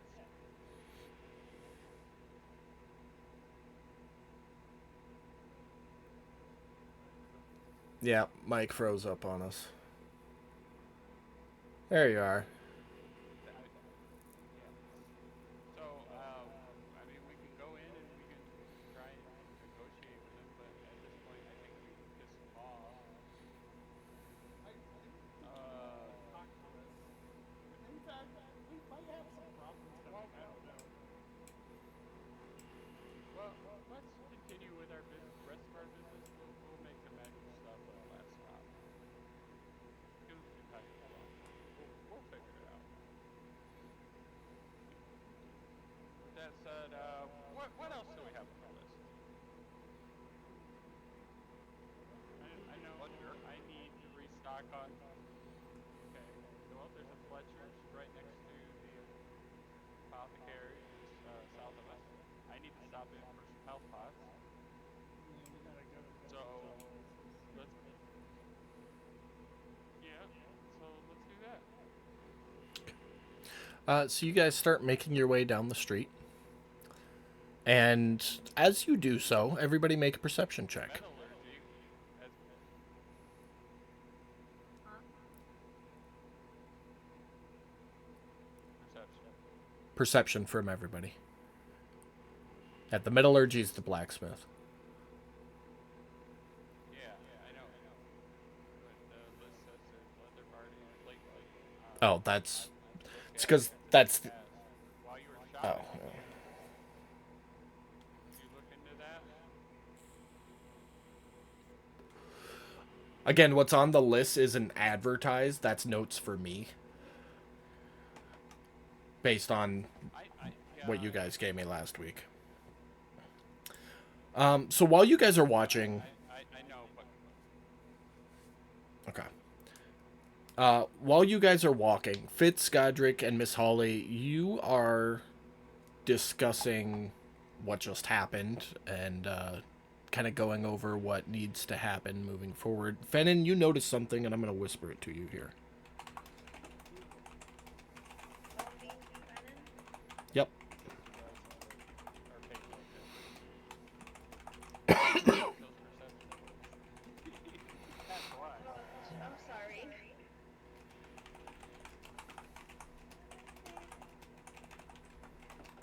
Bring you down. Hey, I was only 1 point ahead of you, so. But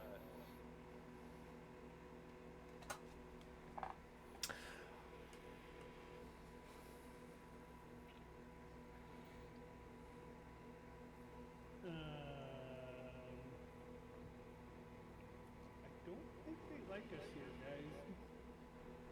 Why would you say that? And as Holly says that, I'm going to. I will, if I may, Brad. I would venture to say you're saying that as you guys are walking up to the door to the apothecary, and you're maybe 15 feet away from the door, and a small halfling woman comes up and shuts the door and flips the sign to closed. Oh. I, okay.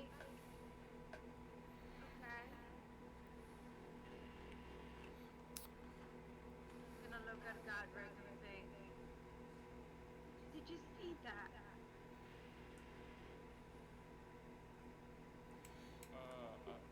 obviously, I look up in the sky. Is it nighttime?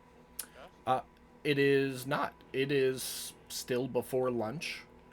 You see the tear in the sky. Nothing else. Okay. You Odd. you turn around and you take that first step towards the Fletchery across the street, and you see a half-elven male shut the door and flip the sign to closed.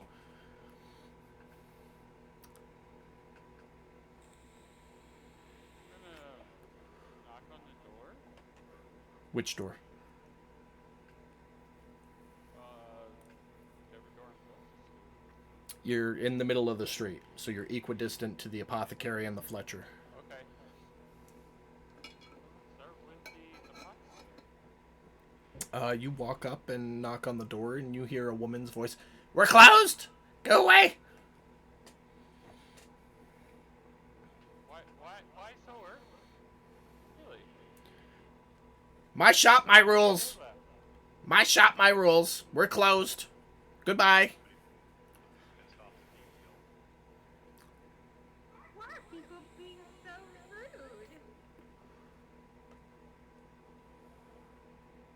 What are Is you there a looking gap for? under the door? There is not.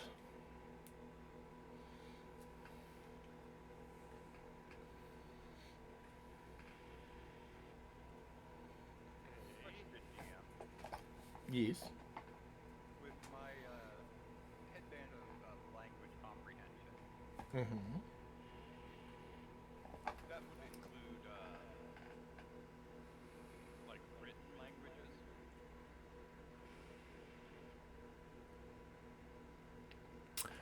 Functions the same as the comprehend languages spell, which allows you to understand the literal meaning of any spoken language that you hear. You also understand any written language that you see, but you must be touching the surface on which it is written. So it doesn't allow you to speak or write all languages, it just allows you to comprehend them. Right. Okay. That's what I thought. I am gonna start walking around like anywhere there's an alleyway uh, to see if I can find any thieves camp markings.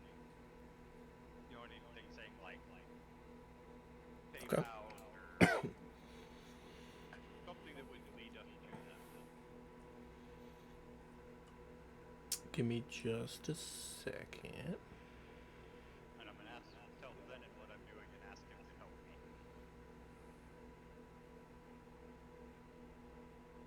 Okay. The Do you want to go north or south? Wait. Let me ask this question before we go too in depth, just to try and hunt them down. Um, how well do I know the city? Pretty well. How much time did I spend here? A lot. Okay, so armed with that, it would be safe to say that I've made my rounds around the city quite a few times. Yeah. Pretty familiar with the place. Yeah. More so than So most, I would say. would I have would I have a working knowledge on how to get a hold of somebody in the Thieves Guild? You have absolutely no clue. I'm just fucking with you. Make a history check. Okay. I knew where you were going, and I knew I had to fuck with you somehow. You don't know anybody in criminal enterprise directly. You spent a lot of your Yeah. like you're aware of the city because you spent a lot of time doing religious services in the city. You didn't Yeah. associate with anybody's group or guild in particular, but you would know that the highest crime area would be the boroughs to the west. And if you were looking for a thief, whether it be associated with a guild or not, that would be your best bet. Okay. So I would turn to the group and say, this all spurned after we sent the gangsters from the magic shop. So I would wager it would be safe to assume it has something to do with the Thieves Guild. If we want to get a hold of somebody from the Thieves Guild, I would say we head over to the Burrows. We could probably find somebody there who can get us the people that we need to straighten out. Okay. Otherwise, we may not be able to convince them. I mean, I think we know for sure they're from the Thieves Guild. I mean, that kid told me, and he seemed like a good kid, just a little bit misguided. You know, he just needed a little fire and brimstone to show him the way.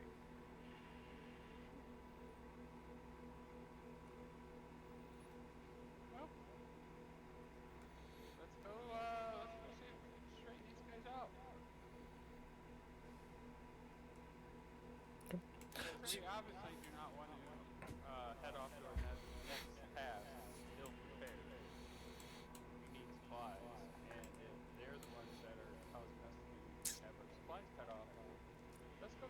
that you got watching? Um, just just so that we're aware, uh, you do understand that Thieves Guild actually does provide a valuable service to the royalty and nobility of a city, right? They're a parasite for sure, but they do perform an important function. It didn't say we're gonna wipe them out. It just said we're going to straighten them out. And I giggled.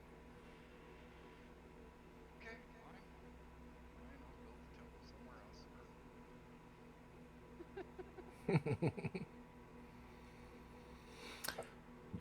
So that's where you guys are going? Head off to the south a little bit, and then yeah, head south and then head west, where I just went so quickly that looks like it's a pretty straight shot to Burroughs. Okay. So you guys make your way. Much more of the same as you walk. Shop doors are being closed, or shop owners are like standing there glaring at you as they watch you pass by. If you take a step towards a shop door, they then close it. But you eventually get to the west gate, and as you step out, it is like walking through a portal into another world. What was a cobblestone paved brick city is now a mud street with shacks, mostly tents. Some people find some scrap wood to put some semblance of a wall up, but it is very much a ghetto in perspective. Does the ghetto have a pub? It does not. Like, someplace where It is tents. Greek? There are children. At least they gather? There are children running around dirty. There are people outside the tent doing their best to scrape what food they can off of scraps, basically. There would be one spot where people gather, and it's literally just an open area right there with like a bonfire pit in the middle of it. And that's where people Okay, seem to gather. let's head there. Sounds like the path I would take. As you begin walking, you'll notice a lot of the kids are like running up, go, Mister, Mister, some coin, some coin.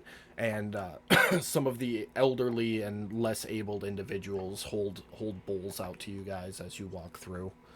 Fitz is going to stop amongst the children. He's going to hold out a handful of coppers. All right, who here's an orphan? Welcome to Orphans R Us. What are you here for? Is there a corner away from them? Somewhere? Hey, Goddard, how much room do we have on that ship? Last time I checked, Circle was a white uniform. Yes. A Yeah, man. right. Are you staying with my unicorn as a van down by the river? Little kid, do you want some candy? That's all I want to hear. You want to go for a Pegasus ride?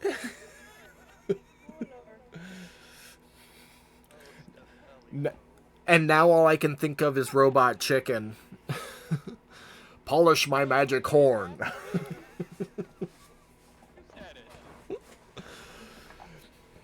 In Fantasyland, we don't wear clothes. No. Do it slowly. Alright, seeing that Fitz is kindly passing home up to the very immediate walk, I'm going to keep myself focused, concentrated on marching forward to the open area. Okay. For the sake of keeping gameplay moving, Jeremy, you can send a letter and have somebody come back to find orphans for you, or for the orphanage. Oh, well, yeah, that was totally the plan. I wasn't Okay. going to take any scouting talent. Okay. Scouting. You gotta find better words, man. I've got a no deep right now. Apparently my last one turned bad. Everyone except for Fennon make a perception check. Is it a bunch of people there? There's 15 or so people huddled around. It's not a bonfire right now. It's a small one. There's a couple of benches, and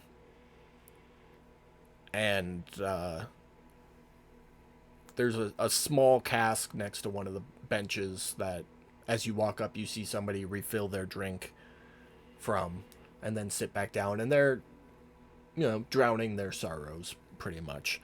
As you guys get there, you all notice that Fennon is gone.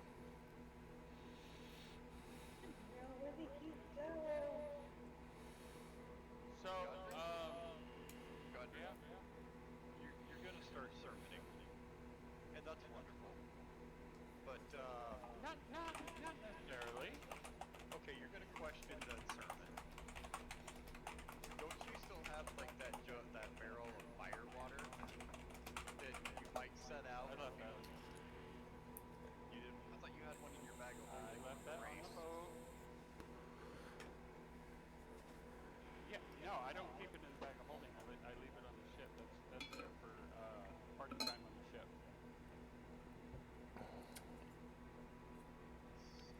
Not carrying it. I know I could, but prefer not.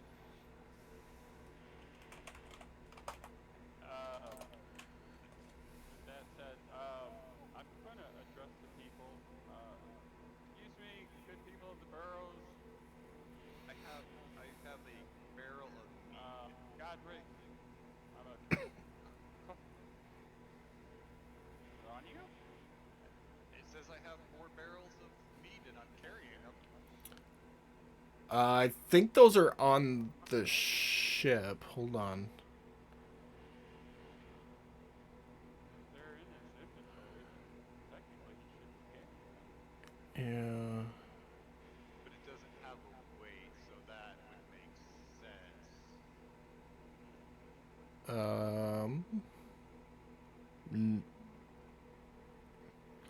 Now the ship inventory has 2 barrels of ale and a half barrel of firewater. It would not make sense. You don't have a bag of holding, so it would not make sense for you to have 4 barrels of mead in your inventory. I'm assuming those probably should have been in the warehouse. Yeah, Are I'll you talking about like little casks, like I growlers? I would let you have one of those on you. That would be reasonable. Like one of the little growler things, like gallon jug type size. Yeah, like a gallon size cask that would fit in your bag. Okay. I will put the other 3 on the ship inventory so you can correct your number there. Okay. Well, he's talking. I am tapping the barrel and handing out drinks to people. Okay. Godric, you were saying? I was saying, I am Frederick, cleric of Apollo. Sorry to disturb you folks, but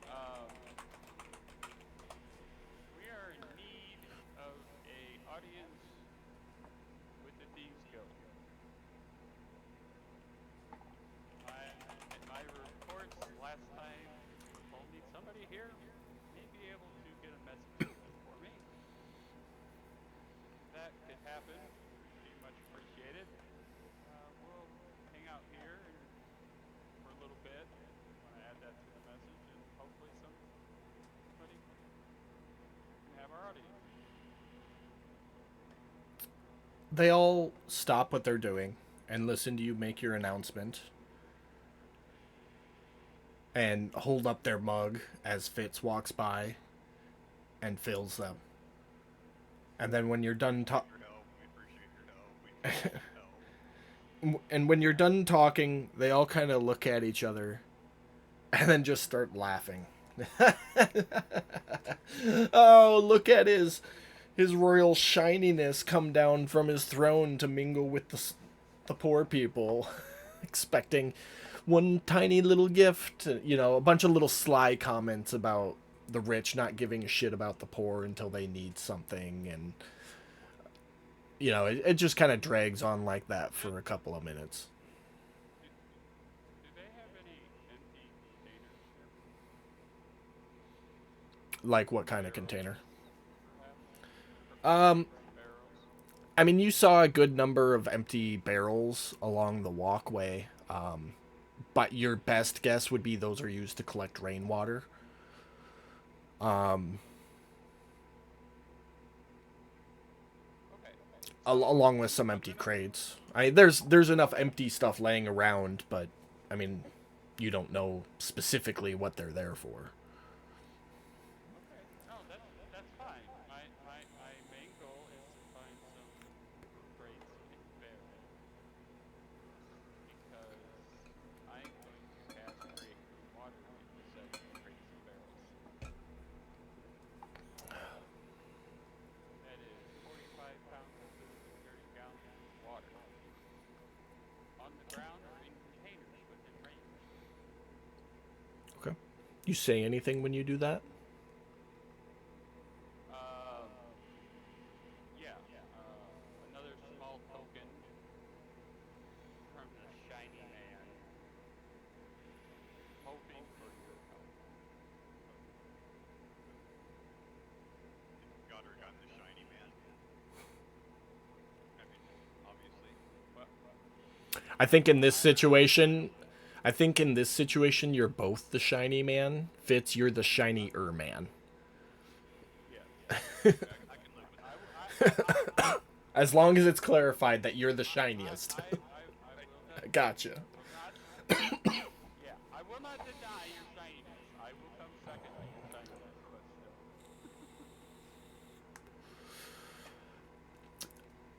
And One I one will. of them, an older elven man, stands up, takes a big pull out of his mug, and goes, "A little bribery never hurts, but you should have been more forthright and not tried to put somebody amongst us to mingle." And he'll look at an individual sitting on the bench, which now everybody's looking at, and go, "Clearly that's one of yours. We know our people around here."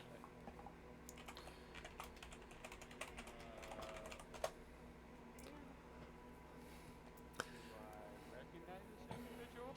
Make a perception check. I am detail checking this guy. I'm just glancing. Make an investigation check then.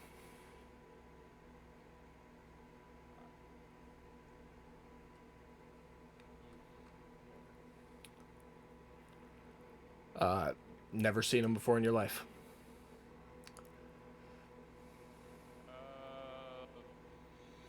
He may have been sent here, but I don't believe this is one of ours. Oh, so it's just real convenient that he shows up the same time you do?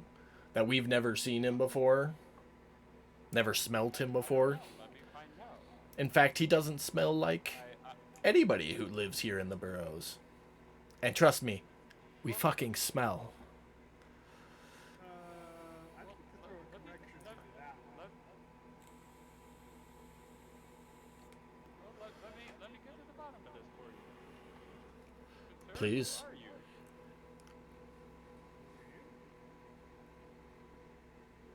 Do I recognize you? Brad, are you disguising your voice? He's talking. Are you? Okay. Seen you before? I would venture to say that you recognize it as Fennon's voice. Although you don't recognize the face or the body, you see in front of you a middle-aged elven male, a little taller than the average elf, but dirty, scrappy clothes. He looks like he belongs here, appearance-wise at least. Okay. But he sounds just like Fennon. Well, these people, Bennett. Okay. I would say, well, you sound familiar, good sir. But these people are telling me you do not belong with them.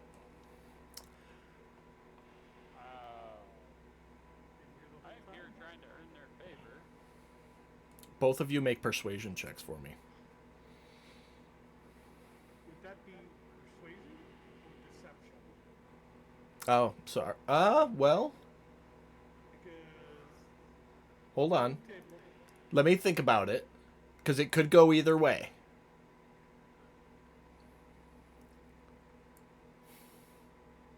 I'll tell you what.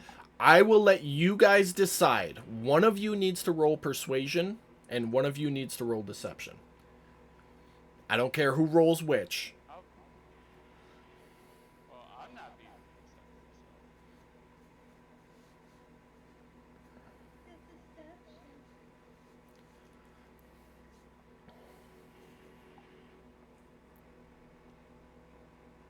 Okay. Go ahead and continue with your banter. I just wanted to get those rolls out of the way. Well, I'm here trying to earn the favor of these people. They don't. You are not helping my situation in the slightest. Nobody said anything to me. Nobody's talked to me. Nobody's saying anything. I I'm turned just to the standing here. gentleman that was speaking with me, and I say, sir, I'm not gonna fight and argue over whether this gentleman belongs here or not. He says he does. You say he does. This is not a major concern unless you're making it a major concern. As far as I know, he is not with us. He kind of We're just here to try and get an audience with the Thieves Guild so we can get something straight. Yeah. he takes a step past you towards Fitz and places his hands on the little cask. He goes, "Thanks for the gift." As he pulls it away from you gently, he goes, "I can tell you're full of shit, but I really don't give a fuck. Take that individual and get out of here. Since you gave us a gift, I'll tell you this, the Thieves Guild don't operate here. There's nothing worth it for them. Some of them may live here, don't know. We stay out of each other's business, just like some other people should learn how to do. But they operate within the walls, not outside of them." And he goes and sits back down, places the cask on the ground next to him, and turns his back to you, Godric.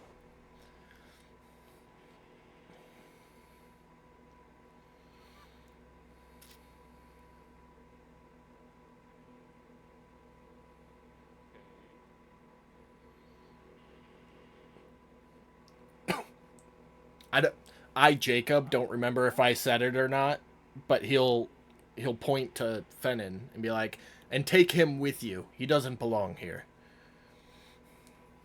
I don't care if he's yours or not. Just take him with you." Okay. Well, I'm a little baffled at that. I don't know. You turn your gaze from Earlier was this was happening. Godric, Fitz, and Holly. Make a perception check for me.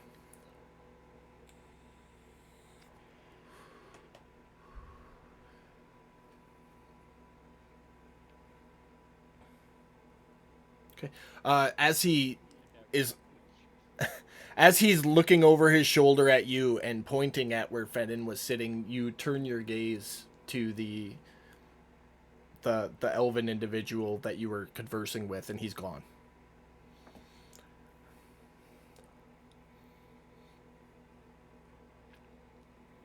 All right. Well, guys, I don't know. I thought that would work. I mean, said police report said this was a high crime area. I figured we'd get bombed in here somewhere. But you have any? You said you had another idea, Fitz?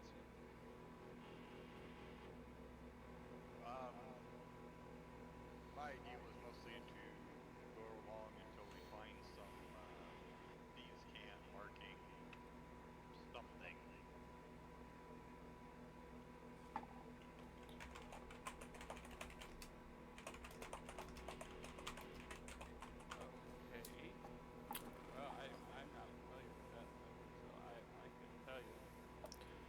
You guys walking and talking? Yeah, I guess I'll lead us towards back to the gates. Before I walk away, I'll look at the guy they wanted to shoot away and go, buddy, they obviously don't want Oh no, that person's gone. force you, but we. That person's gone. Oh, okay. So you turn around and you Oh, go okay. gone. No, not the one I was talking to, but above table, Ben. Yeah, no. When he said above table take Fennin with you, you looked at where Fennin was sitting and he was gone. Oh, I thought you meant the old man was gone. No, no, no, no, no. No, Fennin was gone. No, man. Gotcha. Did he ever give me Okay. a answer about, orphans that come over for adoption, or He gave you a dirty look and ignored the question because it didn't seem important to him. Perfect. that's non-consensual consent? Oh, well. So In that case, grab what I was saying. Walk off. Walk off.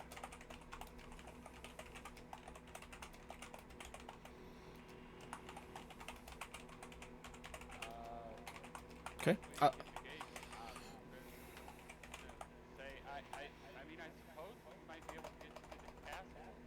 Maybe there's some information in regards to you being killed there, but I don't know how else to get hold of you. I mean, I think we've made it perfectly known that we're looking for him.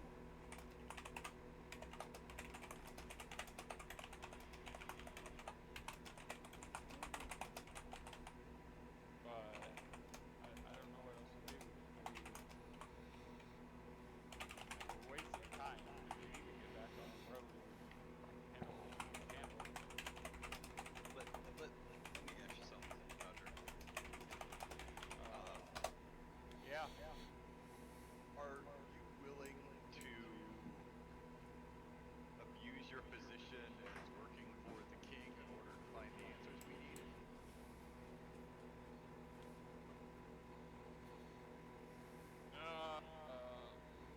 Probably not. I would Okay. be glad to use Perfect. what Let's go. pull I have, but abusing, not so much. It's alright. Just sit there quietly, and then you can say you never actually made any of the threat. No.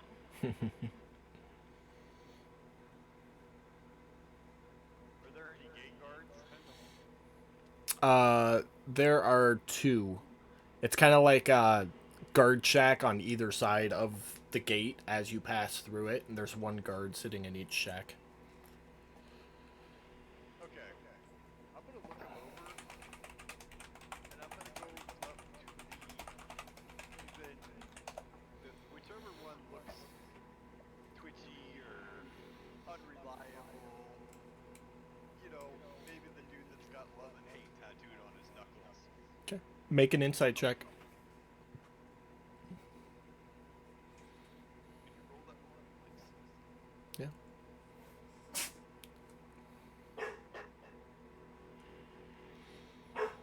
Yeah. They both look like they just hate life. Okay. And Godric, you would know this is like the shit posting. This is the posting guards get when they fall asleep on duty elsewhere because they're deemed unreliable and shitbags. So they're just like biding their time basically here. Okay. I'm gonna walk up to just one of them. The one on the right. Okay. I'm gonna walk up, and I'm gonna say, Godric here, works for the king, lots of pull, could get you out of this shit place.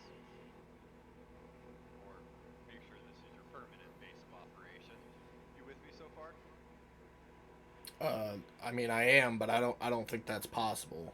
You don't know why I'm here. I don't, but if he goes in and reports to the king that you're taking kickbacks from the Thieves Guild to allow them to smuggle things in and out through this, I'm pretty sure that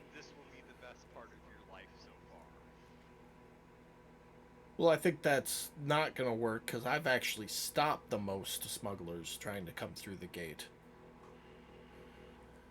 Right, because you just bust a lot of little ones, and then the big ones get slipped by unnoticed. I mean, maybe, but it's not going to get me off this posting. I mean, I'm the reason the king's dog died. I'm pretty well stuck here. You killed the... How? I didn't kill it. No, there's a Wait, story, and I want to I hear need. it. Well, I, part of my job. I was castle guard, and the king saw me standing post and told me to take his dog for a walk. Make sure he didn't get into any mushrooms or anything. And I took him for a walk, and I turned my head for a second because I had to take a leak, and I was trying my best to keep an eye on him. But you know how it is with all this armor. You kind of got to pay attention, or you're gonna pee all over yourself. And I turned around, and the dog got into some mushrooms and didn't make it. Fitz, make a perception check. Um. While he's making that check real quick, Are you serious? does Castle have shit pits? Huh? What? Like, does the castle have shit pits? Like, toilet where a big hole underneath it that needs to be cleaned out every once in a while? Like an outhouse? Style toilets? Huh?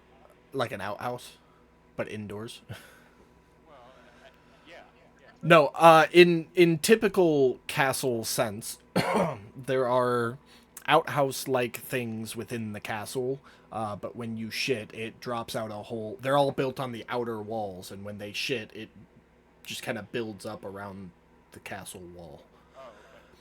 Oh, okay. But as you guys are hearing the story from this guard, you hear, "What's up, guys?" from behind you, and you turn around and you see Fennin, back in the human form you recognize, standing there.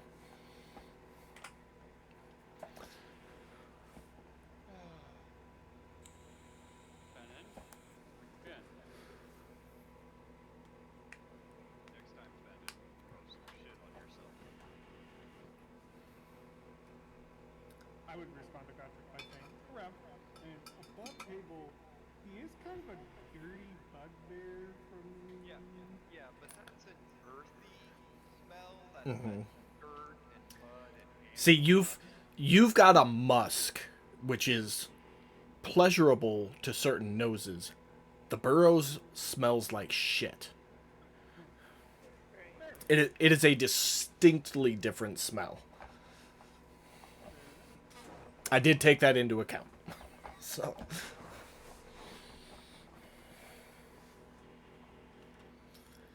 Oh, we're still on the hunt thing. So I'll let the. I assume he continued telling his story to Fritz that's the end of the story. when we're having this conversation. Dog died. No more castle guard. Pretty much stuck here until I retire. I'm very sorry to hear. Well, It is what it is. I mean, it's not like I was negligent, but you know how royalty is. Doesn't it kind of seem like a dog that you have to watch constantly so it doesn't eat poisonous mushrooms? Like, maybe it wasn't a huge loss. Potato, Maybe the potato. dog was just like, I can't take it anymore.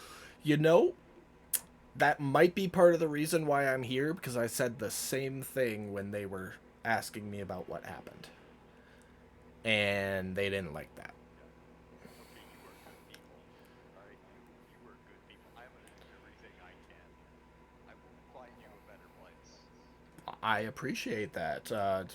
I mean, are you hiring? You guys look like you got a little coin. You pay a better wage than the guard.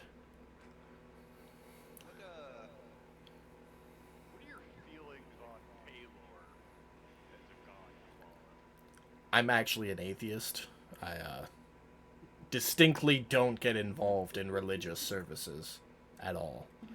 I don't feel any bad towards any of the gods. I just chose to focus on myself and my life and not trust a higher power. That is a bold choice.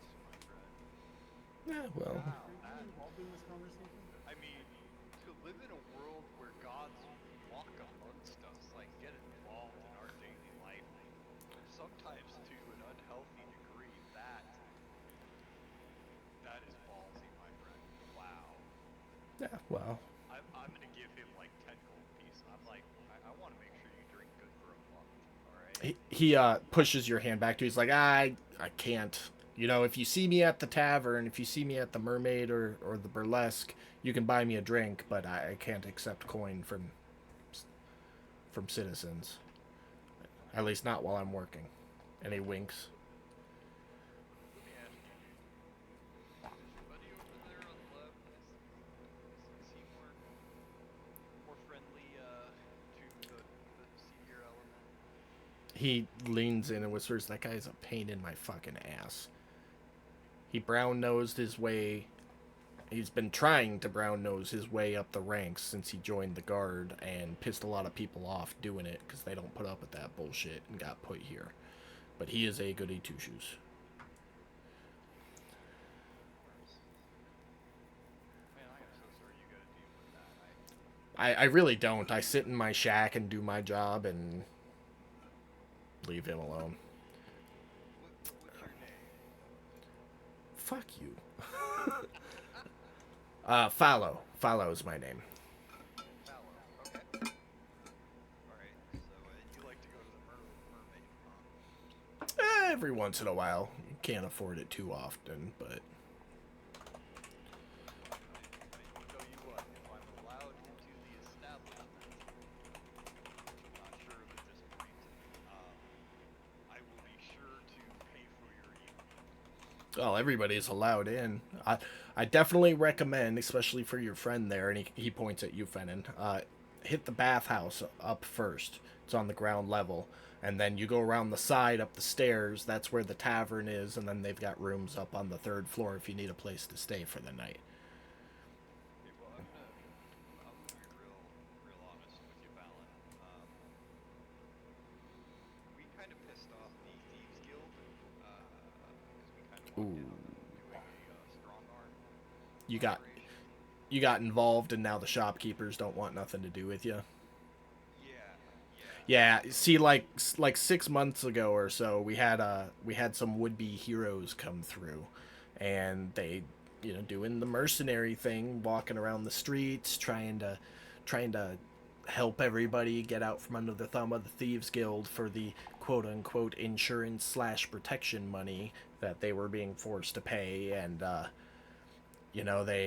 they were here for like a week and declared the thieves guild disbanded, and then left. And not an hour after they were left, the Thieves Guild was right back at it.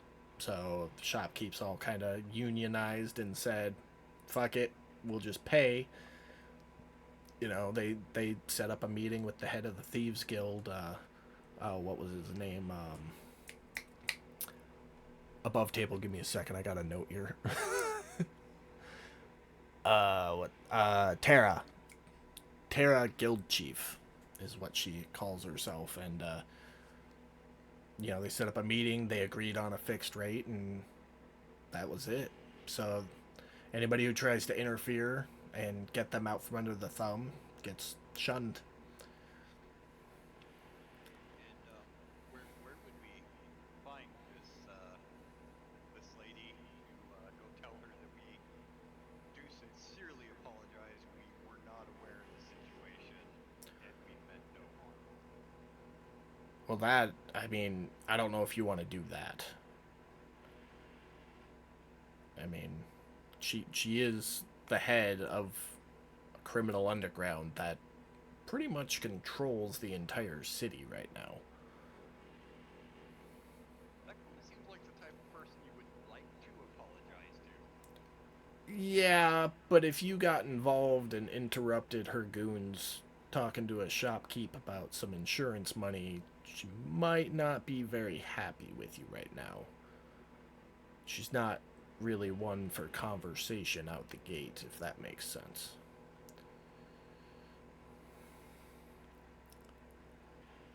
But if you are truly heart set on it, She owns the bathhouse at the Mermaid.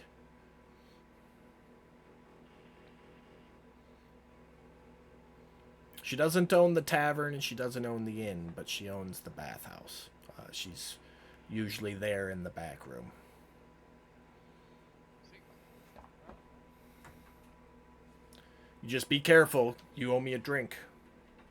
And he points and like tilts his head at you, like, you promised. I made note of it. All right. Well, I'll be sure to stop by the Mermaid later tonight then.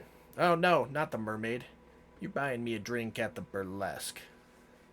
They got a dwarf amateur night going on tonight. It'll be a good time.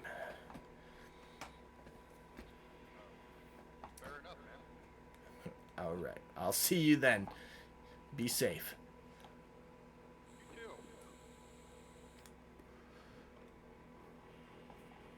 too. He goes back in the guard shack and does his thing. Hey, who wants a bath? I need a bath. Sounds like the place to Okay. Godric, you know where the Mermaid is, so you all make your way up there.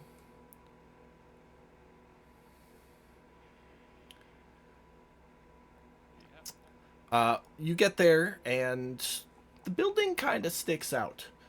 Where most of the city is brick and wood, this building sticks out with very defined elven architectural features. It's carved marble, everything is ornate, and there's the door has two interwoven mermaids, nude from the waist up, obviously, kind of casually holding on to each other in a semi-erotic position.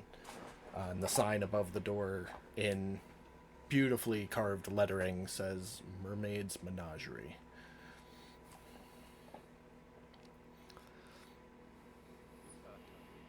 Well, being that I'd like to have my own shiny,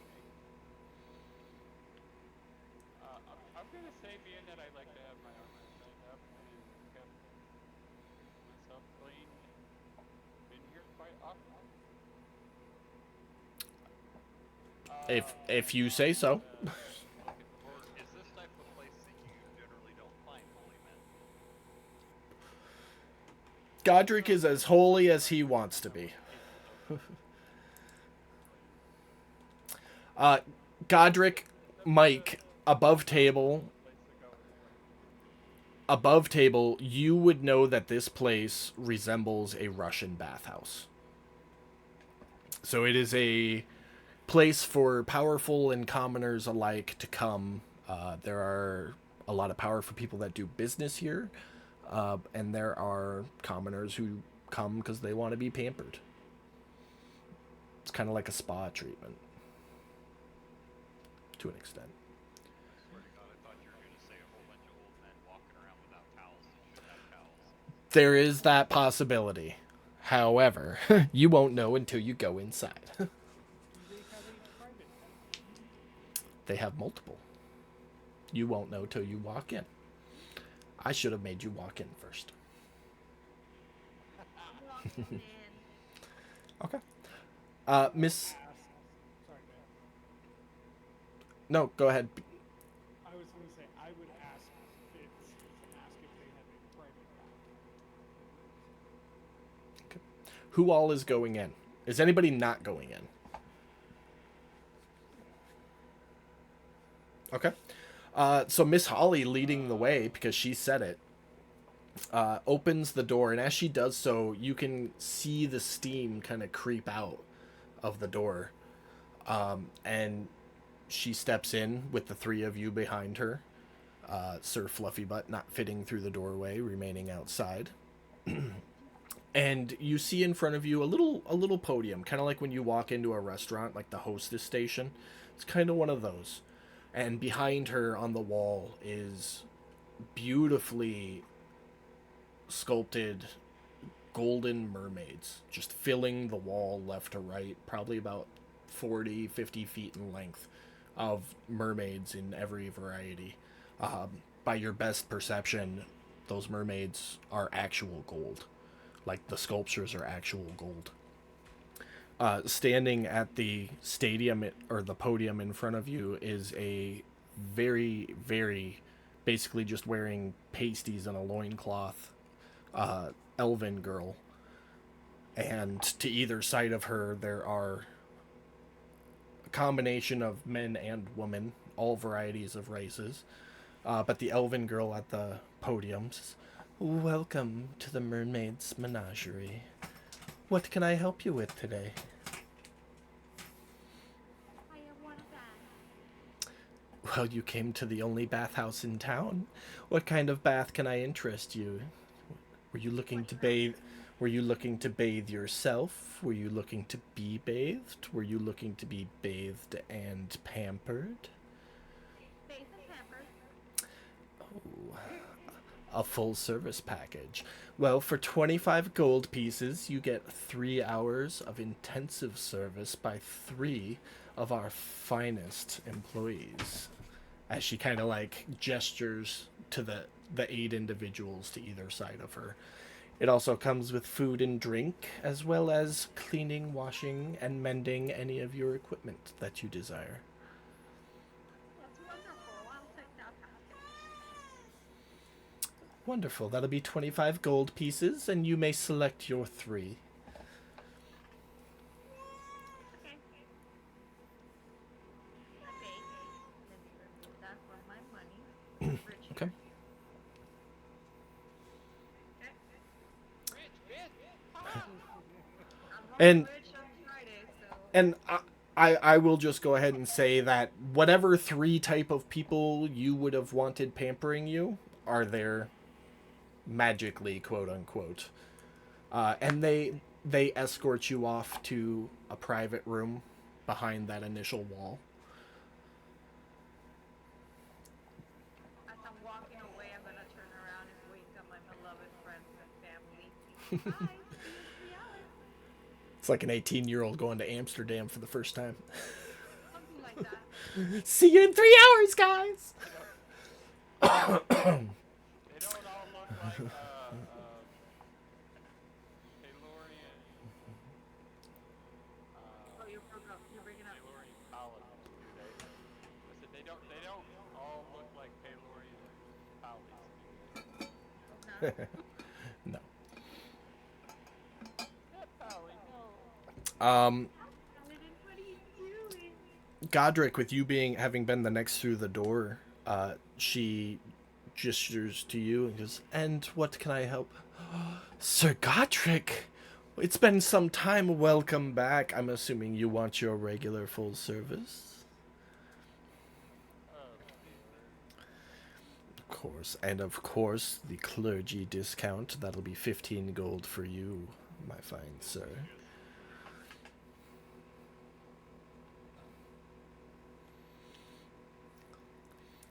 Yeah, pay the gold. Your personal room is ready, and your usual 3 will be in a moment. That's what I was about to address.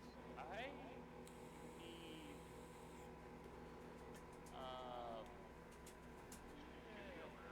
have a chat with the owner. I'm trying to put this right. Is there any chance while I'm getting my stuff done here, I can speak with her? I can certainly relay a message for one of our high-end clientele. And if she's available, I'll be sure that she comes in near the end of your bath so as to not interrupt you. Great, thank you. You're quite welcome. You know where your usual room is. It is available. Your 3 regular employees will be in momentarily to service you. I, That didn't sound very confident, Mike. I was like, "Yes, ma'am." You got I'm called the dirty little boy. you got to go to the burlesque for that BDSM shit. Come on now.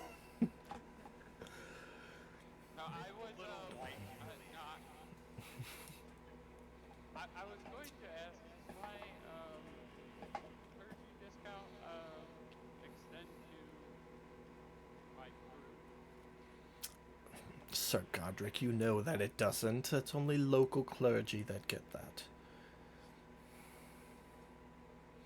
I forgot. I'm sorry. That's quite alright. It has been quite some time, and policies do change, so never hurts to ask. Wow, dude, you're important enough here that they let you get away with shit. You're I like don't know the about bad important. guy. He's known and he's spent enough money here to get away with some shit. Yeah, that's what I'm saying. Right. I told you, God, for fuck's sake, you're supposed to apologize to me. Thank God for that. But all right, well then, I guess I'm head off. Okay. Fitz being next. And you, sir, welcome to the Mermaid's Menagerie. How can I be of service today? Um, my friend here, I'm gonna point to Bennett. He would like a private room, just the bath, please.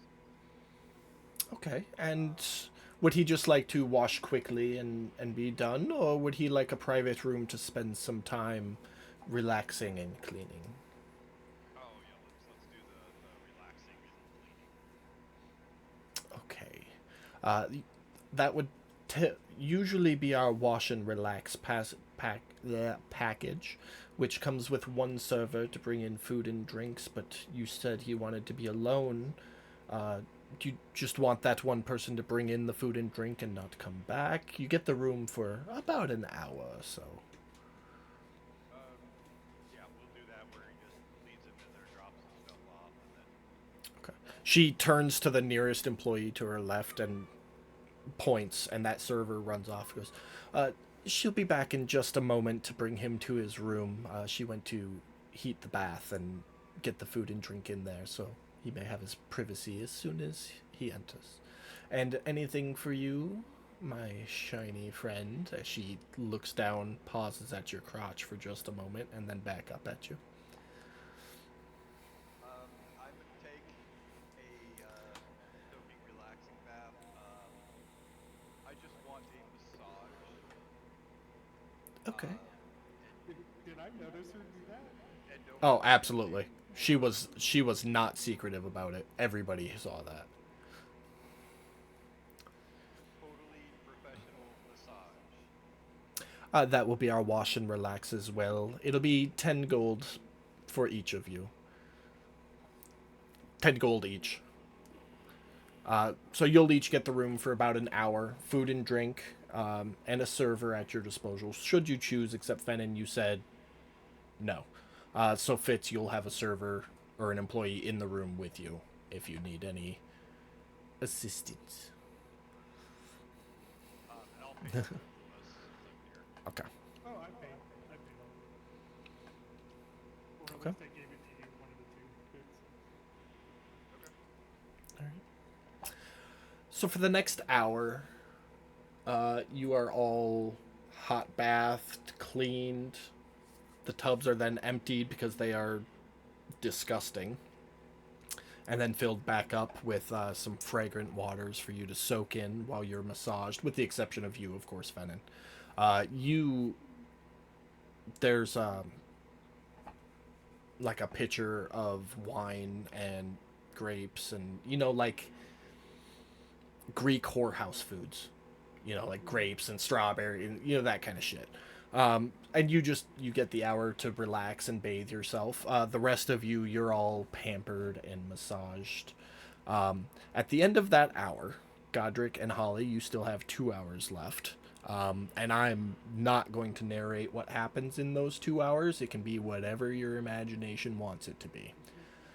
But at the end of that first hour, Fennin and Fitz, your time is up. What would you like to do? Oh, I'm sorry. Hold on. I gotta back up. I need to describe the place to you guys. So when you first walked in, there's the podium and then that 40 foot wall behind the podium. And when the workers go to take you to your rooms, your bathrooms, you walk down the hallway, either left or right from the door, doesn't matter. And then you turn around the wall, and there's another 10 feet or so of a hallway. And when you get to the end of that, it opens up into like the big Russian bathhouse thing. the giant fountain in the center, beaches and reclining couches there in the courtyard, so to speak. At the far end of the room, you see a golden inlaid door with mermaids kind of coming up and meeting at the top of it. And along either side of the courtyard are little, like, 10 between 10 and 15 feet wide curtained hallways. And behind each of those curtains are the private rooms.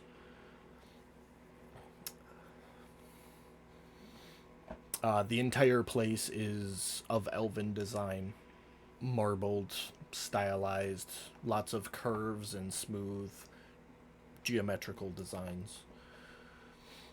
But the end of that first hour comes up, and Fenin and Fitz, your time is up. An employee, Fitz, your server, informs you that time is up. Brings all of your supplies back in, cleaned. If there were like little tears, that you find that they're mended. All of your guys' stuff is there. And Fenin, at the end of your hour, you'll see a hand reach in the curtain and kind of like tap on the wall and go, "Excuse me, sir, your time is up. If you'd like to stay, it'll be another 10 gold, please." I will slide 10 gold out. Was Godric, is the VIP thing, did you say that was 2 hours long? So the you 3, yeah. Three. What were the servers? They are all super scantily clad. It is a leave as little to the imagination as possible, while allowing them to regain or retain the tiniest bit of their dignity. I would actually slide out 20 gold rather than. She thanks you humbly and asks if you need any more food or drink for your remaining 2 hours.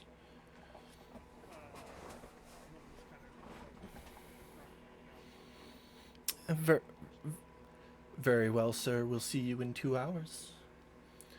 And then a couple moments later, a couple of large buckets get slid around either side of the curtain. Goes, just some more warm water if you need to heat up the tub, sir.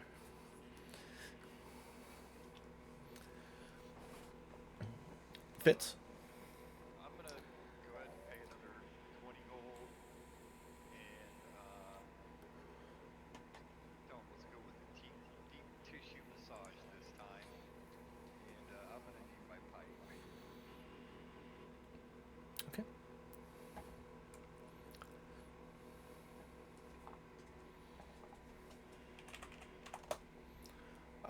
Yeah, all of your stuff got brought back in at the end of that first hour, so your pipe is there. I'm going to proceed to get highly relaxed. Okay. About 15 minutes into your deep tissue, after extenuating your relaxment, your server gets a little handsy. He goes, how about some extra relaxation? It's just for tips, my sir. My wife will come here and burn this place to the ground. She's probably already taking her apron off right now. I'll just, as she pulls her hand back up to your chest, she goes, "I'll just enjoy what I'm allowed to touch then."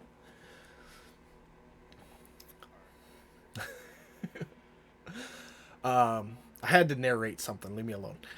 I don't blame her for trying. I mean, Yeah. not me, but still. Godric and Miss Holly, you guys are in there getting the works right now.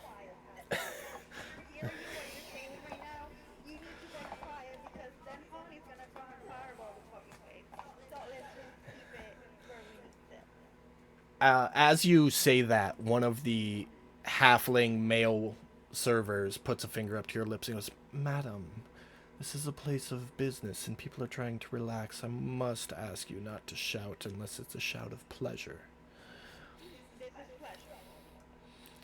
Well, please try to refrain. My apologies. Continue, please. I would like another off the street. Thank you. This is a really awkward father-daughter thing here, I've got to say. Should not be taking your daughter to a highly erotic massage parlor situation. You know, I kind of didn't think about that through. I'm just thinking about it right now. Not gonna lie. Right? Well, it's no different than taking your 21-year-old son to the bar. Or the brothel. I mean, Like, go to the brothel. Yeah, I'm sorry, you can do that. I don't live in Amsterdam. We just have the bar and Dutchman Village.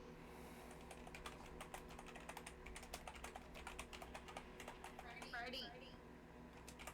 No. So, God honestly is going to be enjoying this cleaning. That's Freddy. Frederick von Mukenstein. You guys hear him like sneezing fucking snot waffles everywhere, right? No, I don't. I Oh. thought you had allergies, dude. No, that's the cat. Cat. That's Freddy. Cat allergic to the dog? Oh. No, it's some upper respiratory thing from when it was living with my mom that we can't get rid of. So he blows snot rockets constantly. So we named him Frederick von Muke. His name was Freddie Mercury from my mom. We changed it to Frederick von Mukestein. So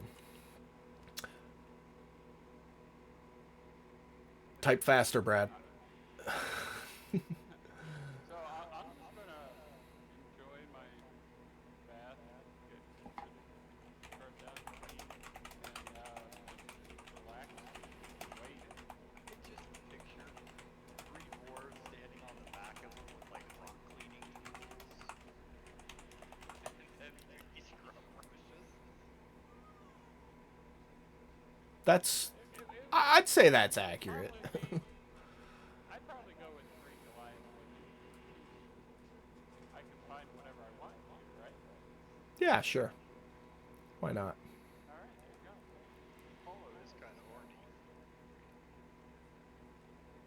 It's all about the love, baby.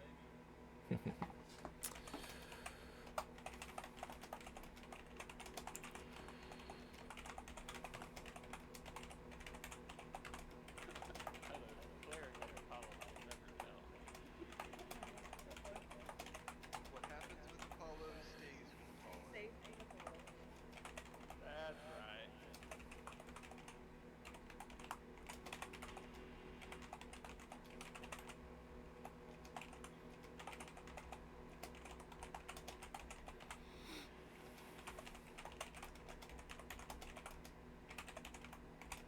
So on next week's episode, Sorry, I didn't want to interrupt your guys' conversation. Yeah, somebody narrate the hand job they're getting right now.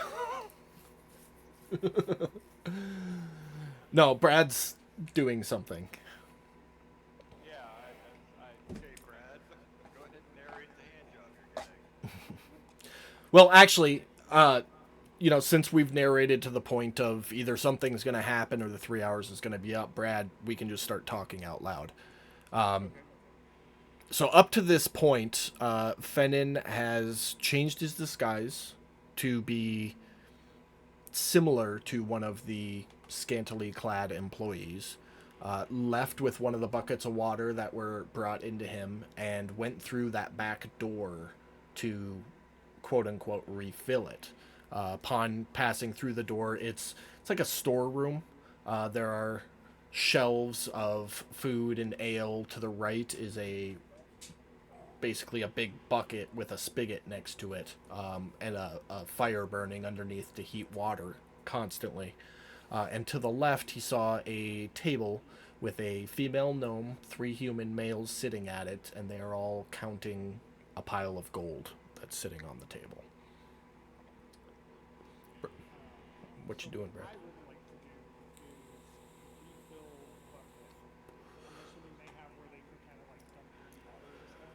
Yeah, yeah, there's like a little drain next to it, but the pot is like a big like I'm gonna cook a full-sized human in it type pot.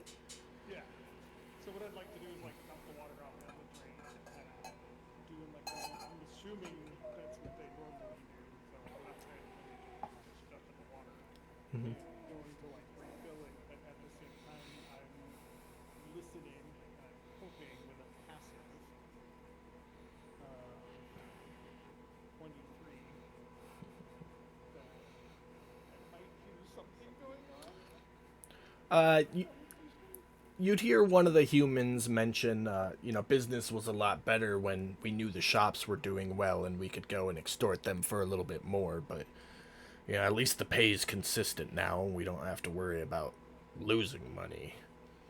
Another one, yeah, it was nicer when we got to beat some kneecaps, but and then the third one goes, "Hey, did you hear the Sid was refusing to pay?" And at that point, the female gnome will speak up. She's like, "You don't need to worry about it. I already sent 3 of ours over to deal with him. They should be back any time now. I don't know what is taking them so long."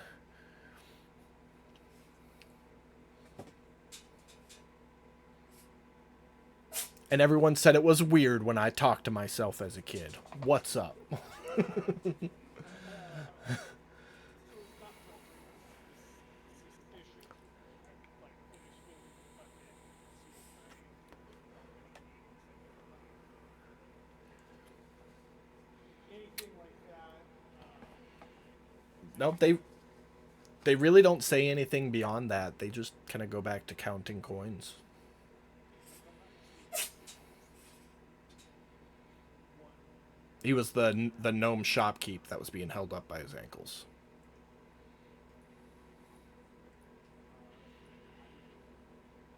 Then I will exit. Okay. Sure. As you go to open the door to leave, the gangster that Godric had by the collar kind of pushes you off to the side. And as his hand is on your shoulder, looks at you, or looks at his hand, and then looks up at you, and goes to push you up against the wall. Are you gonna let him push you, or are you resisting? I'm gonna try to get out again. Okay. So you need to resist the shove. So, athletics or acrobatics. Don't even bother rolling. He rolled a 1.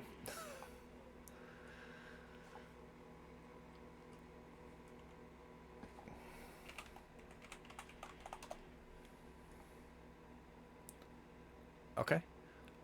So you resist the shove. What do you get a split second to do something here? So I'm hoping it's a resisting the shove, hoping to like kind of like get under his arm and walk out.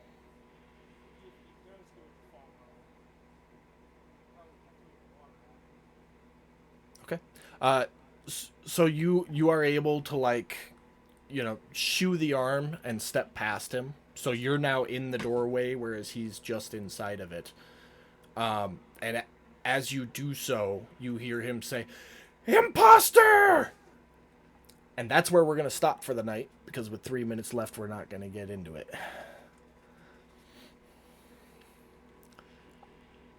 I swear I don't plan the timing, it just kind of works sometimes.